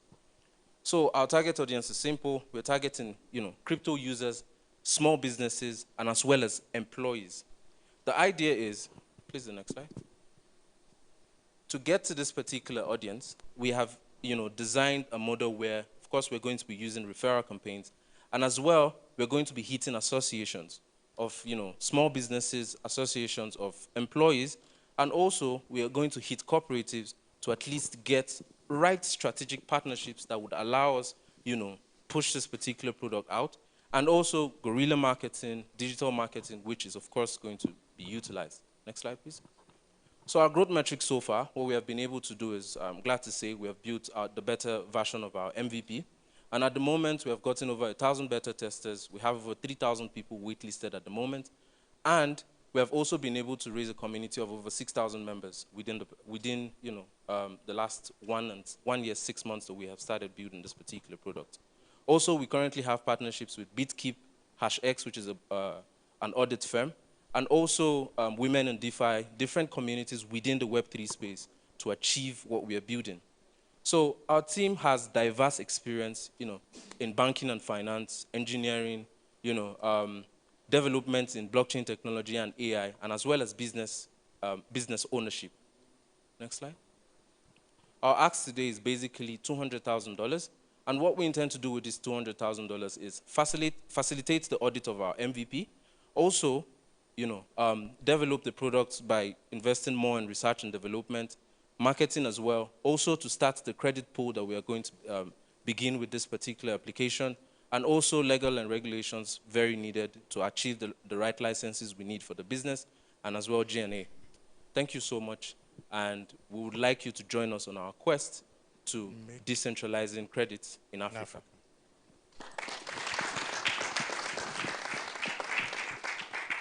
So please now we'll take anybody with questions.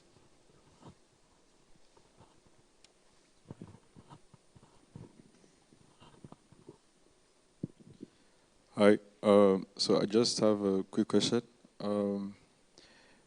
First question is this built on NIA? If yes, tell me. So basically, I will take that. So basically, we're a multi-chain protocol. So we're currently integrating on NIA. That's why we could not make the demo on NIA. So right now, it's on, I would say, what's it called, Polygon chain. Okay, my second question is, why would I choose this lending protocol over Aave, Compound, or any other lending protocols in the DeFi ecosystem? Okay, so we have our direct competitors, which are Centrifuge and Goldfinch, which gives direct credit to real-world users, not just crypto lenders. And what we have built here is we're building a borrower rebate system that incentivizes the borrowers and encourages borrowing around the African ecosystem. Okay. My last question is, if we have seen some learning protocols on the Aave or okay, let's say compounds building on top of those chains. What is your plan to, are you staying in this ecosystem? Because we have seen them projects upcoming, very fruitful, but again, 3 months in the ecosystem, now they are, we don't see them again. What's your plan to, stay in this ecosystem? Okay, so our system is entirely decentralized. I believe other credit platforms that have been, that have gone down, for example, Celsius, which was a central credit platform. The reason this happened is because they couldn't secure their loans using the technology itself. Now, what we're doing is for every single loan that is disbursed, there's always either an over-collateralized collateral that is, put in place, or most of the times for small businesses and employees, we intend to tokenize either their salaries or a real-world asset in terms of like either the real estate or the equipment being used for the business, in order to make sure that every time our lenders are safe and also the borrowers understand that they are required to repay these loans in order to keep us in business. Okay, nice, thank you.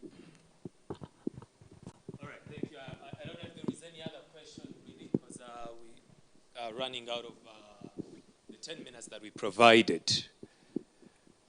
Good. Otherwise, thank you very much one more time. Thank you so much. Thank you so much. Thank you. Just to give a little bit of a reminder, please, we have 10 minutes, 7 minutes of pitching, 3 minutes of the questions. And if you are to ask a question, please make sure we could hear you well so that we can all get to benefit from that question. Coming up next, this is Conadex Technologies. Yes, the floor is all yours.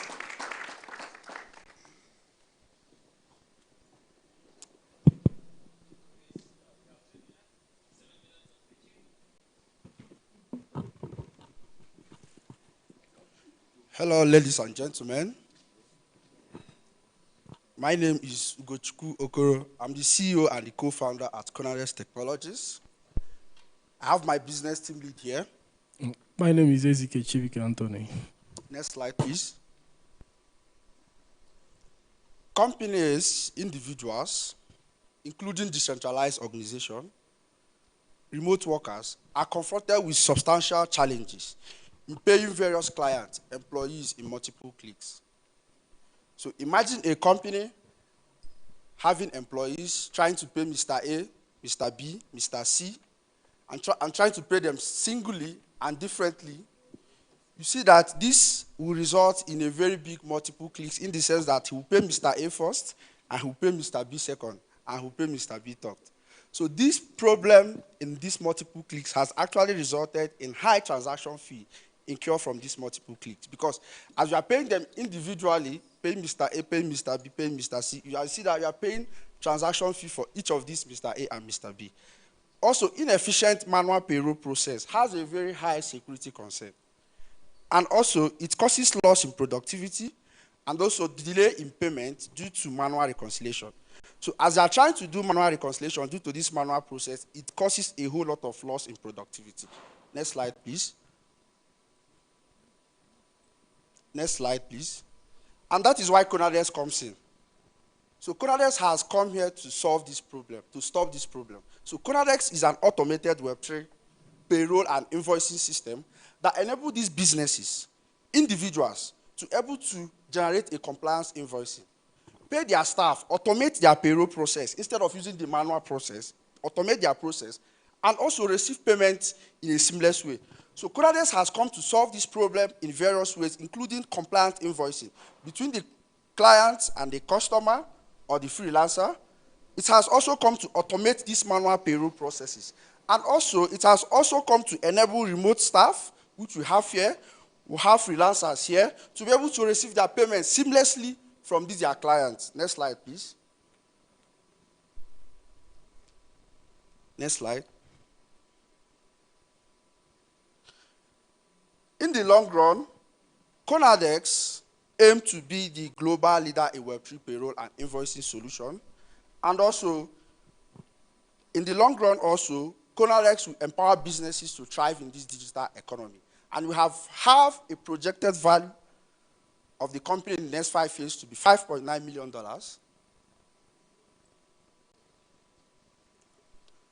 Conadex has a very big market. Looking at the Nigerian crypto market, you see that according to Nairametrics data, Nigeria ranked 11th in the world in the crypto, and 35% of Nigerian internet users are also crypto users. That tells you that 35% of Nigerians are also crypto users. Also, looking at the African market, according to the Cointelegraph, about 105 billion also make use of this crypto. So looking at it, Conadex targets Nigeria, Africa, and Europe, Asia as a whole. So Conadex, you can say that Conadex is a global product.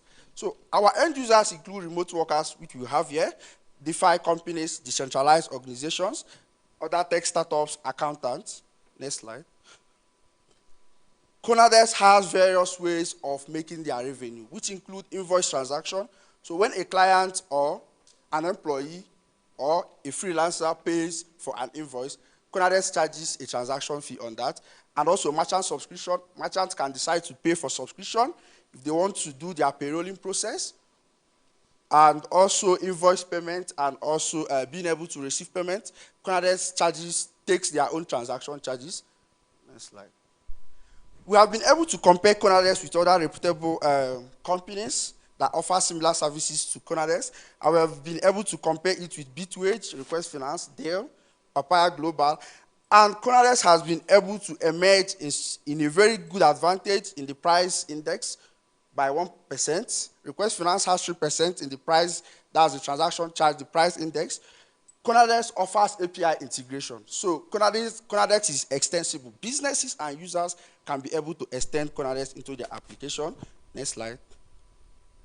Conadex has been able to streamline various marketing strategies. So we have been able to target Web3 communities. We have partnered with a whole lot of Web3 communities because all these Web3 communities, they have crypto users there. And also we have been able to partner with some decentralized organizations also as part of our marketing strategy. Next slide, please. Okay.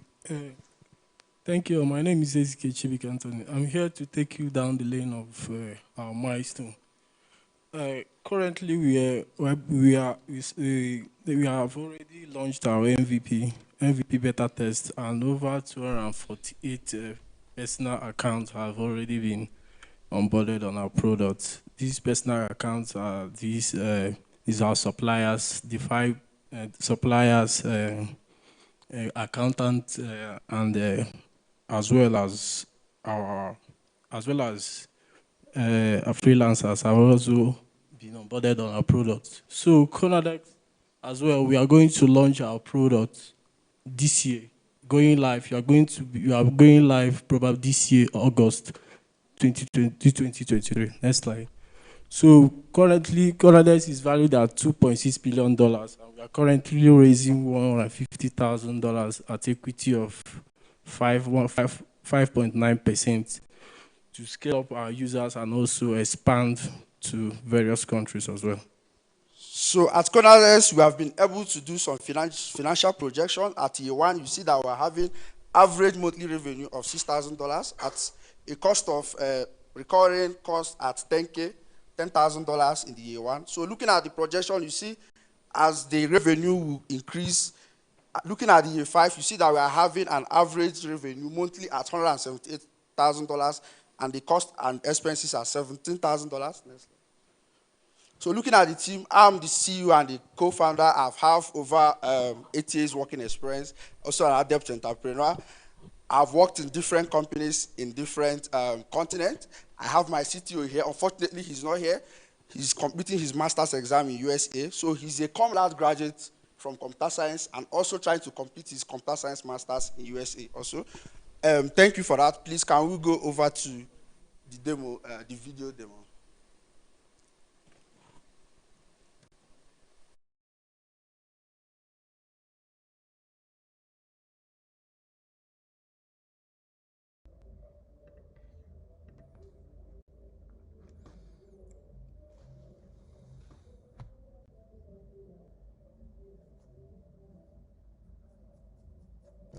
Sweden, continue, Gojo, if you understand the reference, and then hit register. So I have an account here. Actually streamlined on invoices and salary. That's our MVP. So what happens here is that a user wants to send an invoice to a client, right? So you need to create a client first. So that's what this user is trying to do. So first of all, you know when you are billing, sending an invoice to a client, you need to create a client first. So that's what he's trying to do here. Just keep small. Right? Yeah, so invoice display currency. So one good thing, one good thing about here is that you can create your invoice. You don't need to be a crypto savvy person to be able to create your invoice. So you can create your invoice in USD, in fiat currency, and also get the equivalent in crypto. So I can put my invoice currency in USD, but you need to pay me in Ethereum or in NIR. So this thing here shows pay me in NIR. Payment currency is NIR. This is my wallet address.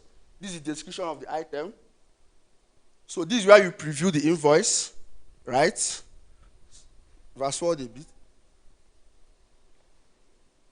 So this is where the receiver now will try to pay for this invoice. So this is a two-way process, client and, you know. So this is where the person making the payment connects to this, connects to his NIR wallet. So as you can see, the payment has been made. So it's now showing processing. So for some time, for some minutes, it will change to completed once the confirmation is done on the blockchain. So looking at this salary now, you see that we'll have different salary modules here. We'll have single employee and bulk employee. So now at Conadex, we cannot just pay only one employee. You can automate your bulk salary staff payment. So what's happening here is where you are entering your employee information. This can use fast forward. So as you can see, I have created an employee, Chivroy, as an individual employee. So let me create a group staff. So group staff are like your bulk staff, you know. You can have a company and you want to pay them in bulk and automate the process, right? So this is where, no. Yeah, go back to that bulk, yeah. So this is where you create the bulk, right? So you select a CSV file containing the salary detail of those your employees. So you select it here. As you can see, you see 5 number of employees. You can see the details here. When you click on that details, you see the detail of those employees, right? Yeah, so that's what they mean. So this is where you make the payments to these employees. This is the single payment. We also have the bulk payment, as you can see in the dashboard here. So just allow the video to play. Yeah, so this is the settings page. We have the profile, business details, security. So we'll make sure that we are able to have a proper KYC system for these businesses. And for the personal account, it is fully decentralized, nothing like KYC. Just come connect your wallet and pay. But for businesses, we need to have a proper KYC system. Also, we have a 2-factor for security measures. We also have the API part for businesses that want to integrate the system into their system. They can integrate via our API details.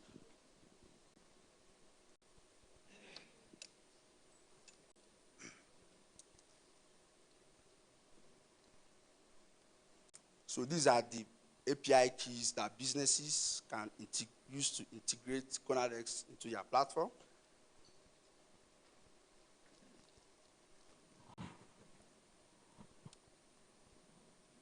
So as you can see, the near payment is completed. It is showing paid now, so probably the transaction is completed on the blockchain.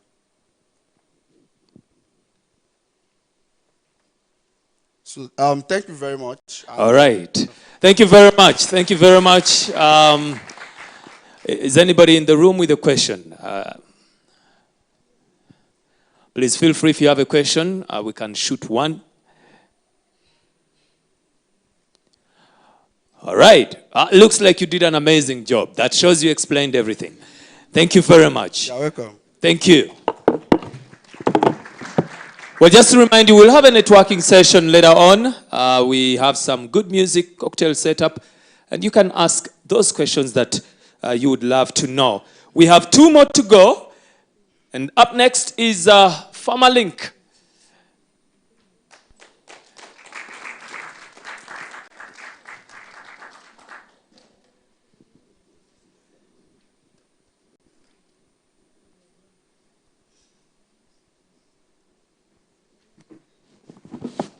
Good evening, everyone. My name is David. I'm the co-founder of Pharmalink, and with me is Kaliwo, the fellow co-founder. So at Pharmalink, we are creating a solution to make healthcare accessible everywhere. And we believe quick access to medical records anywhere, anytime will optimize healthcare delivery. So imagine a Rwanda where you can go anywhere, visit any health institution, and get medical record and get your medical record accessible and get healthcare delivery at the optimum rate. And what we are looking at here is that we are not just creating a solution to make healthcare accessible, we are making healthcare good and better for every single one in Africa. So did you know there's a 22.8 chance of being a victim of medical records every single time you visit a hospital or a clinic? And this is because of poor documentation, poor data retrieval, and poor data sharing across facilities. And patients these days don't even own their data. Now, at the core of this reality is my friend Ada. 2020, during the COVID-19 pandemic, Ada had an unconscious state. She was helpless because of a chronic illness, sickle cell. So when she was helpless, the neighbors took her to a facility for help. Ada was registered in another facility. So when she was taken to another facility, Ada could not get optimum healthcare delivery because her medical record wasn't stored in that facility. And this led to a wrong drug administration by the doctors. And this led to Ada being in a very worse state. And I put it across that Ada was actually pregnant when she got to that clinic. Ada actually lost her born child. Ada now currently was, her case was solved, but Ada still lives with the pain of losing her unborn child. So introducing Pharmalink, we are not just bridging the gap just for Ada, we are bridging the gap for Rwanda, for Nigeria, for Africa and the world. We are creating a comprehensive data management system, a platform where patients are connected, pharmacies, hospitals, clinics across the globe. There's no limitation.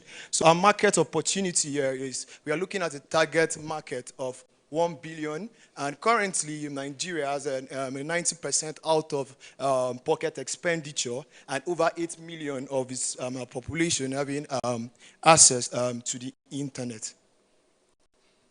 So business model, we are running a business model that works because we understand in Africa there's a problem of poverty. People can't even afford healthcare. So our business model is structured in a way to just get 10% commissions. And our target mostly is just the facilities.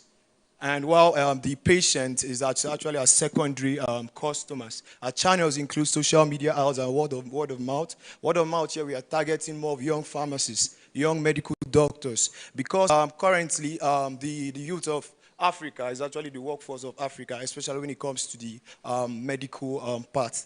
So our key partnerships are hospitals. Currently, we have been in talks with like the PCN, Pharmacist Council of Nigeria, and we are hoping to create bonds and alliances. So this is our financial projection. This is a rough assumption we made, and to show our business is healthy and not only innovative, but productive. So our competitive landscape, we have Helium Health, Wella Health, and Health Go already doing wonders in Africa and their target market. But competitively, we are targeting to create a more secure platform, a better platform, more secure, more private, using blockchain technology. And blockchain technology here, we are making the records immutable. People can't access it anyhow. The patient actually have access to this data and can share it wherever they go. If you travel out from Rwanda to Nigeria, you share your data easily and get medical attention at the go. So attraction, currently attraction, we have been building alliances with some medical bodies in Nigeria. We have the Pharmacist Council and the Association of Community Pharmacists in Nigeria and the PCN. I myself am a young pharmacist, and we have formed these alliances to build a better healthcare system. So this is our team, a very vibrant and energetic team. I myself, the co-founder, and Mr. Kaliwo from Malawi, having a PhD in computer science. We have Joy, also a young pharmacist like me, and Lawal, our marketing head. So our roadmap, we have built and integrated with near blockchain. We have a system working, showing our initial business model and working model. So we have a beta testing that is going to start this month and end September. And we are currently moving to the next after September. Starting September, we are going to do evaluation, accreditation, and compliances. And January to April, we are going to launch our vision to change healthcare systems across Africa. So this is our next step. We know we can't do it alone. We are seeking for mentorship and linkages to industry experts and a pre-seed funding of $70,000 to make Africa healthcare system revived. So join us as we create wonders in healthcare across Africa. Thank you, David. My name is Alinafe Kaliwo, as already introduced. Our video is very long. It's about 17 minutes, but we are not going to take all that time. I've just taught them to fast forward it, and I'll talk through. Of course, I cannot follow the process together with the video. I'll just tell you the 3 use cases that we are tackling. We are looking at, currently we're looking at the patient, the pharmacist, and the doctor. And these are the 3 profiles that we have currently on PharmaLink. The patient subscribes to our platform using the near blockchain protocol and network, and then they use their login on near to create a user profile or a patient profile on our platform. Then they're able to create the appointments with the doctors that are already on our platform, and then they're able to go and attend to these appointments.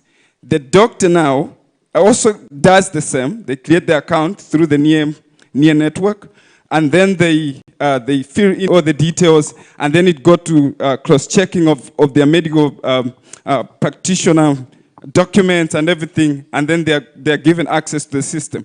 Once they're given access to the system, they're able to see the appointments from the patients, and they're able to prescribe the patients. But now, here's the catch. When the doctor prescribes the patient, the document moves, grows some legs, and moves out of the doctor to the patient's profile. That means the doctor himself sees that prescription once, and he can only see it again when the patient herself or himself gives out that access to the document. The same is to the pharmacist.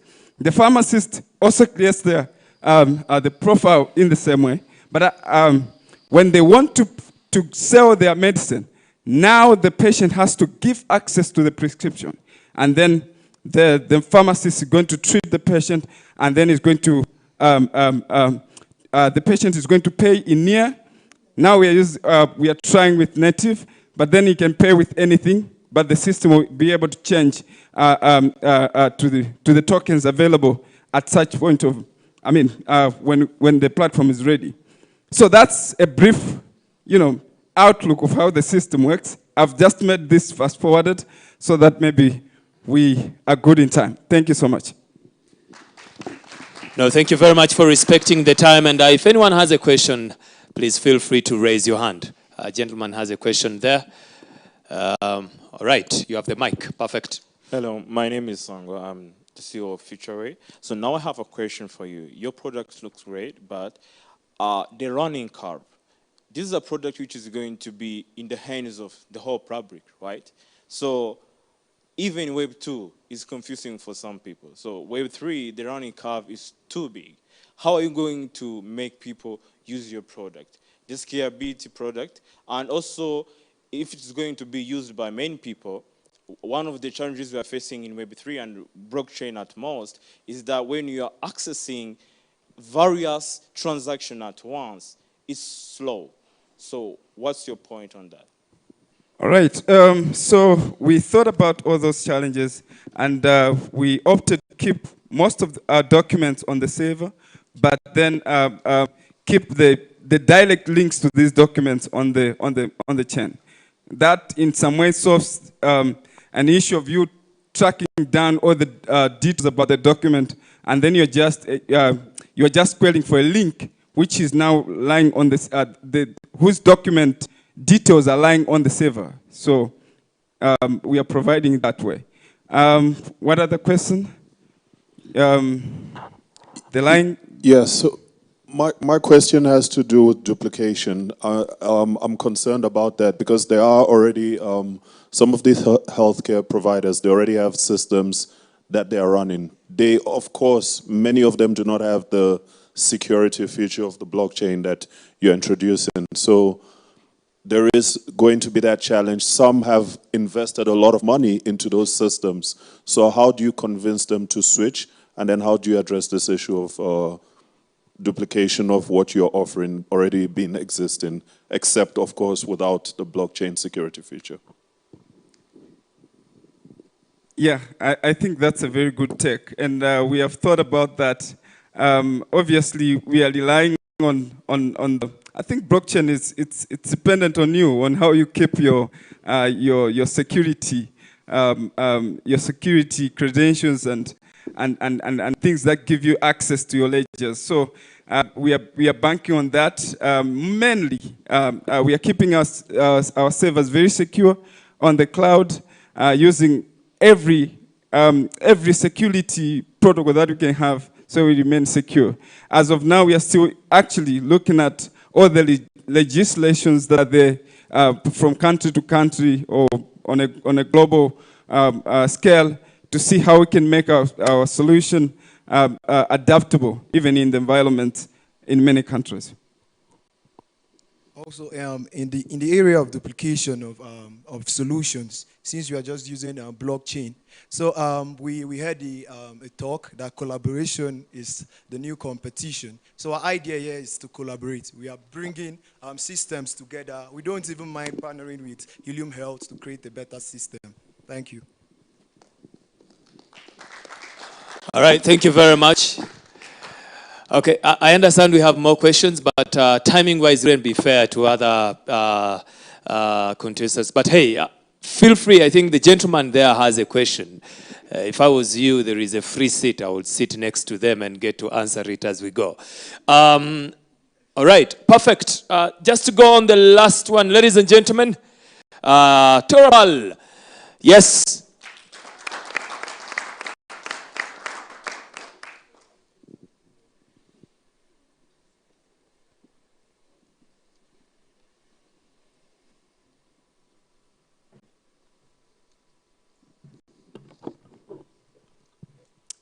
Hi, everyone. This is Tropal, the future of remittance. While studying in Canada as international students, we experienced the challenges of sending money to Africa through traditional remittance services such as the Western Union and MoneyGram. The pain points include high transaction fees, slow processing time, and limited access to financial services. Tropal is the solution. We provide a blockchain-based money transfer app that provides remittances to Africa. Customers can use our app to send money instantly and with zero fees. We have developed a mobile application, both iOS and Android, and have recruited 1,200 beta customers with over $40,000 in transaction volume so far. We charge a 0.75 markup on foreign exchange when processing our transactions. We also earn 7.5% annual percentage yield interest on funds held. So this is our revenue projection for the financial year 2023-2024. We project in February 2024 to start generating revenue. We start generating profit and break even in March 2024. At the end of the financial year, we expect to generate a revenue of $200,000. So the global remittance is a $800 billion market and is growing exponentially. We are starting with a $60 billion African remittance market with a focus on East Africa. So Topal is leveraging the near blockchain technology to provide secure and instant money transfer services. We are cost effective and allowing the transfer of money at a lower cost than traditional remittance services such as the Western Union. We believe financial inclusion can reduce poverty and move the human race forward. Our mission is to make the transfer of money as easy and affordable as sending a text message. So Topal has an amazing team who have experienced the problem firsthand. Mercy is the CEO and holds a degree in actuarial science and an executive entrepreneurship certificate from Harvard Business School. I also have experience in operations management across Africa. Dennis is the CTO and studies industrial engineering at the University of Toronto under the MasterCard Foundation Scholarship. Prior to Topal, Dennis was a software engineer. So our key highlights, Q1, Q2 2023, we have been focusing on platform development and testing. Q3 to Q4 2024, we will be scaling our operations and also achieving a product market fit. In Q1 2024, we'll be focusing on revenue growth and Series A fundings from global investors. In Q2 2024 and beyond, we will shift our focus towards continuing on growth and expansion into the global remittance markets. So we are currently raising a pre-seed funding of $120,000 at $800,000 pre-money valuation. This money will go into product development, customer acquisition, marketing, and hiring new teams. Thank you so much. I'll pass the mic to Dennis. Thank you.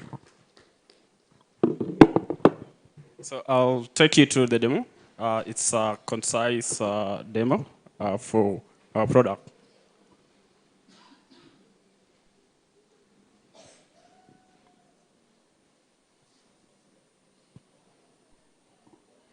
Okay, thank you. So this is the mobile application.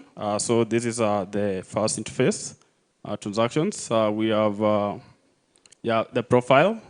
Then we have payments where you can link your card and you can link your bank account in Canada or United States. So this is the interface. These are the countries which you support. We are starting in Kenya. You can add a recipient. You can add your bank account or an M-Pesa wallet. So for instance, adding your bank account. So we have partnered with Access Bank, and you're able to send money to a recipient in Kenya who has an Access Bank account. So you can add your recipient. And you can also add your M-Pesa. M-Pesa is a popular mobile wallet used in Kenya. 90% of Kenyans use M-Pesa.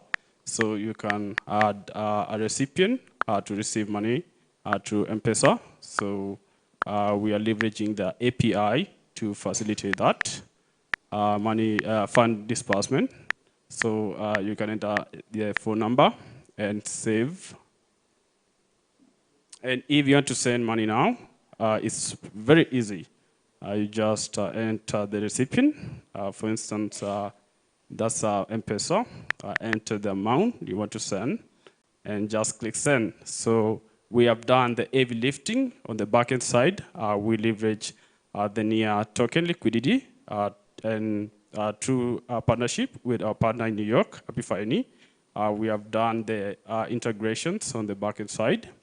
We also leverage the smart contract functionality using the near module to kind of register and record transactions, which we plan to leverage in creating a credit score for customers. So you will be able to send remittance to Africa, and also in the process of sending remittance, you'll be able to build your credit score.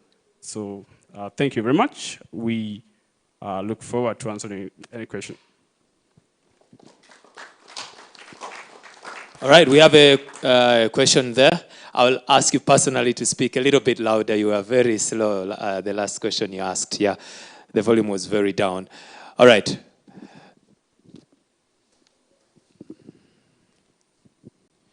Hello, my name is Guy. I wanted to ask what process is on-chain and what's off-chain? on top? Okay, thank you very much. On-chain is mainly the smart contract functionality. Off-chain is the liquidity pad where we are, because you need to do integrations, you need to move funds from bank accounts in Canada and United States to bank accounts or mobile wallets in Africa. So there's a lot of off-chain stuff also happening. It's a bit complex, but we are able to figure out, and we are starting with a niche market, which is Kenya. So we want to kind of build the resources and capabilities, which in the long term will help us to tackle the entire African market. All right. Well, if there is no other question, then thank you very much for that amazing solution. One more time, a round of applause. Thank you. These were the selected top 5 that you got to know. I think as we mentioned in the beginning, there are different others that shared their solutions, but these are the top 5. And we get to give them certificates that acknowledge the hard work. But this is not the end. I think after this, the main was really to get an introduction, a snippet look into your solution. Then we'll get to meet you in the networking session and get to ask you some questions. Personally, I have some, maybe someone else has a few questions there, and we'll get to hear from us. Like when we get to meet you, you'll get to know that we're very interested in what you pitched. At this moment, the next part is to give the different all right, I'm looking for someone. Okay, great. I saw you walking out. Now I can see you. Please, I think I'm going to ask you to help me at this session on how you're going to give the certificates. And then you'll help me welcome whoever is going to be part of the moment of giving certificates. After that, we'll get to hear from Esther Kunda. And then I'll be telling you what's next. Please, you can co-MC this session. I give you a portion of my, my pay. Perfect. Thank you very much. And also, let's congratulate again and clap for the participants. You guys have tried all the way since March. It's been a long journey. And also, just to know that this is not the end of the journey. You are just at the meet. There's still like 8 months ahead for you to work with us as well on what you are building.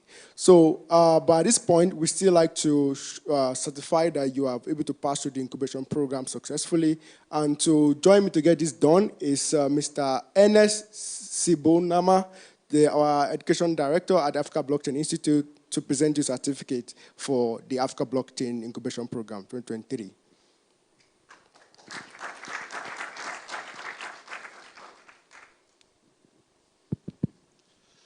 Thank you very much, Mr. Siwo, for this opportunity. Let me call, ladies and gentlemen, first of all, our chief guests to come and support us to give these certificates. Chief of guests, Mrs. Nkunda. Yes, let's go there.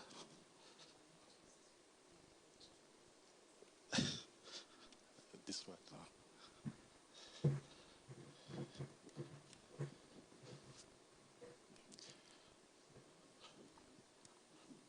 Around with, we can bring our certificates. Let me call Family Link to come.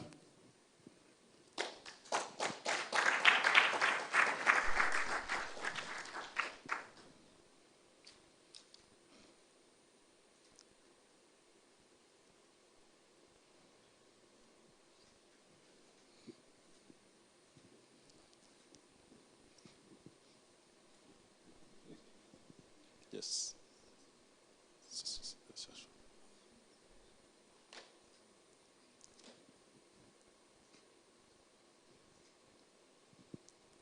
Thank you very much. Next is Tropa.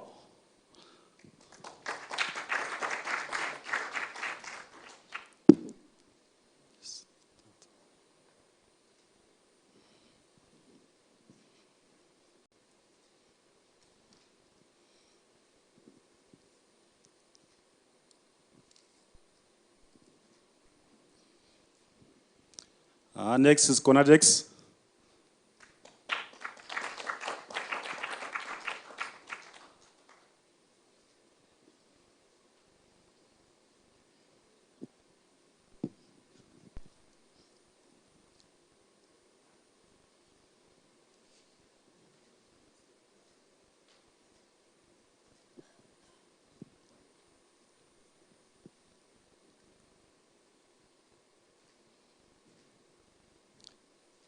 Next is Rwanda, Africa.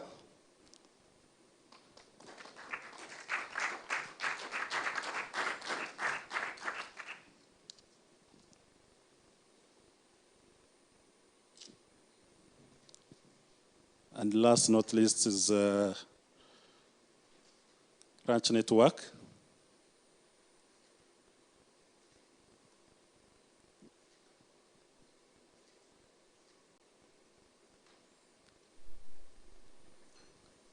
Please welcome.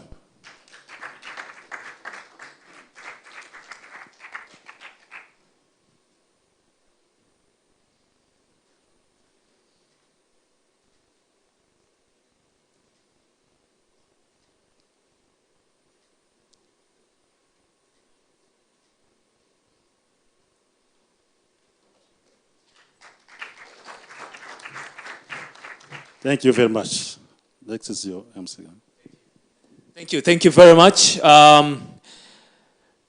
Before we continue, allow me to just play a small video to also give the participants to take some selfies with the certificates and digest the beautiful moment. If we have the video ready, you could play it. Yes, thank you. Perfect.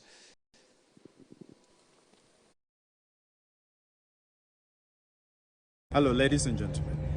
My name is Kwame. I am the Director of Operations and Strategy at the Africa Blockchain Institute. Welcome to today's event. I hope you're having an amazing time so far. But wait, you haven't had all of it yet. I would like to introduce you. Hello, ladies and gentlemen. My name is Kwame. I am the Director of Operations and Strategy at the Africa Blockchain Institute. Welcome to today's event. I hope you're having. Hello, ladies and gentlemen. My name is Kwame. I am the Director of Operations and Strategy at the Africa Blockchain Institute. Welcome to today's event. I hope you're having an amazing time so far. But wait, you haven't had all of it yet. I would like to introduce you to an amazing opportunity coming up at the Africa Blockchain Institute. That is the Africa Blockchain Institute Venture Studio. Now, the Africa Blockchain Institute's Venture Studio is a dynamic and forward-thinking platform that serves as a launchpad for the next wave of blockchain-driven startups and innovation across the continent. With a strong focus on nurturing and empowering emerging talent, the Venture Studio will provide a supportive environment where entrepreneurs can transform their ideas into viable businesses. Through strategic partnerships, mentorship programs, and access to a vast network of industry experts and investors, the Venture Studio equips startups with the necessary tools and resources and guidance to thrive in a blockchain ecosystem. By fostering innovation, collaboration, and knowledge sharing, the Africa Blockchain Institute Venture Studio is at the forefront of cultivating the next generation of blockchain leaders who will drive positive change and shape the future of industries on the continent. Now, here's what I'd like you to do. You can sign up right now and show your interest in the Venture Studio. We are looking forward to raise $10 million in the next months to come to start this Venture Studio. So show your interest by signing up, and we will communicate to you in the upcoming days about all our processes, structure, and how you can get very engaged in the Africa Blockchain Institute Venture Studio. This is a great opportunity and one of kind on the continent, and you will not want to miss that. So we invite all of you investors. You're looking for a place where you see the value in your investment. This is also a great space and opportunity for you to invest. Ladies and gentlemen, welcome to to the Africa Blockchain Institute's Venture Studio. Thank you very much and have a wonderful evening. Thank you.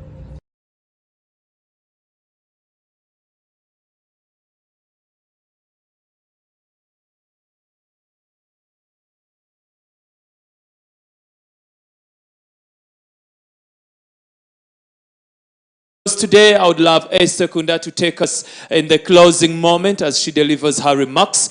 And then later on, I'll be telling you where we are going. The floor is all yours. Thank you very much. Good evening, everyone. Should I go on the stage or this is fine also? Good evening. Let me first thank the Africa Blockchain Institute for the invitation. I think this is the second time we've been able to participate. The first time it was during COVID, so we were online. You might not have seen our faces, but we were online somewhere, somehow. So thank you so much. Thank you so much for the invitation. And I was really interested by the demos that we saw and the ideas that we have. And it's very interesting to see what is currently being born out of this.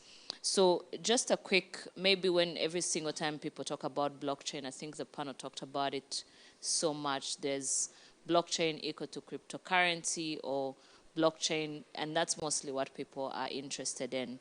But I think it's David who talked about the 3 stages of any technology. I think one of the main things is to see value in any technology that is coming. Technology, at the end of the day, it has to deliver value to people. I think in the last 2 months, we've been hyped by AI. At the height of COVID, cryptocurrency was becoming such, every single day people were crying or saying, I told you so. Either one of the two. It was you're either in that camp or some of us were indifferent in all those categories.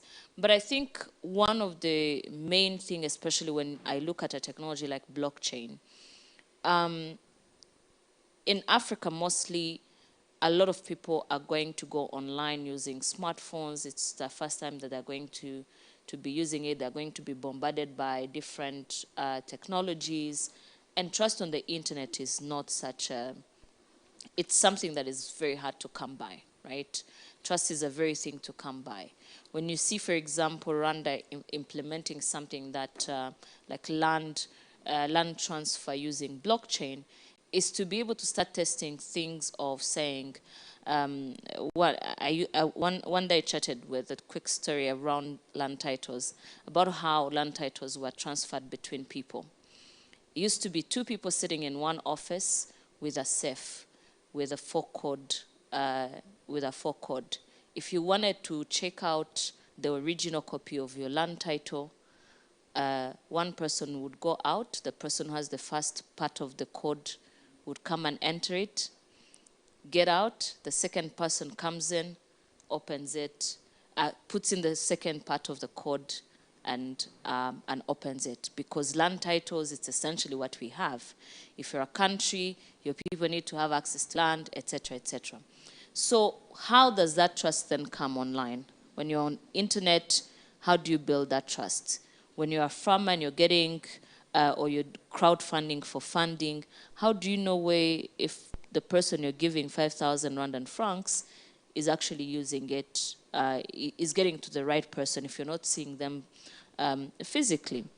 If you're crowdsourcing for campaigns, someone probably has said, we all now have so many campaigns and we want to help people. If you're not sure that they're spending the money where they're supposed to spend it, the trust in someone who's going to say, oh, can you help me, is going to continue reducing, and that reduces people's humanity.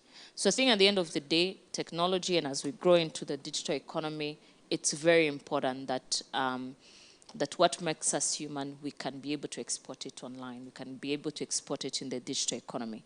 So one, let me encourage the entrepreneurs. I hope you're going to continue building that.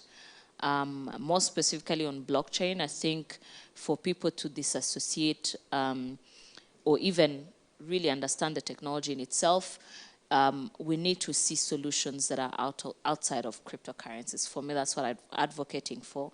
It's fun to also do cryptocurrencies, but I think the technology in itself, at its core, we need to see it grow and really provide solutions that we can demonstrate at a large scale.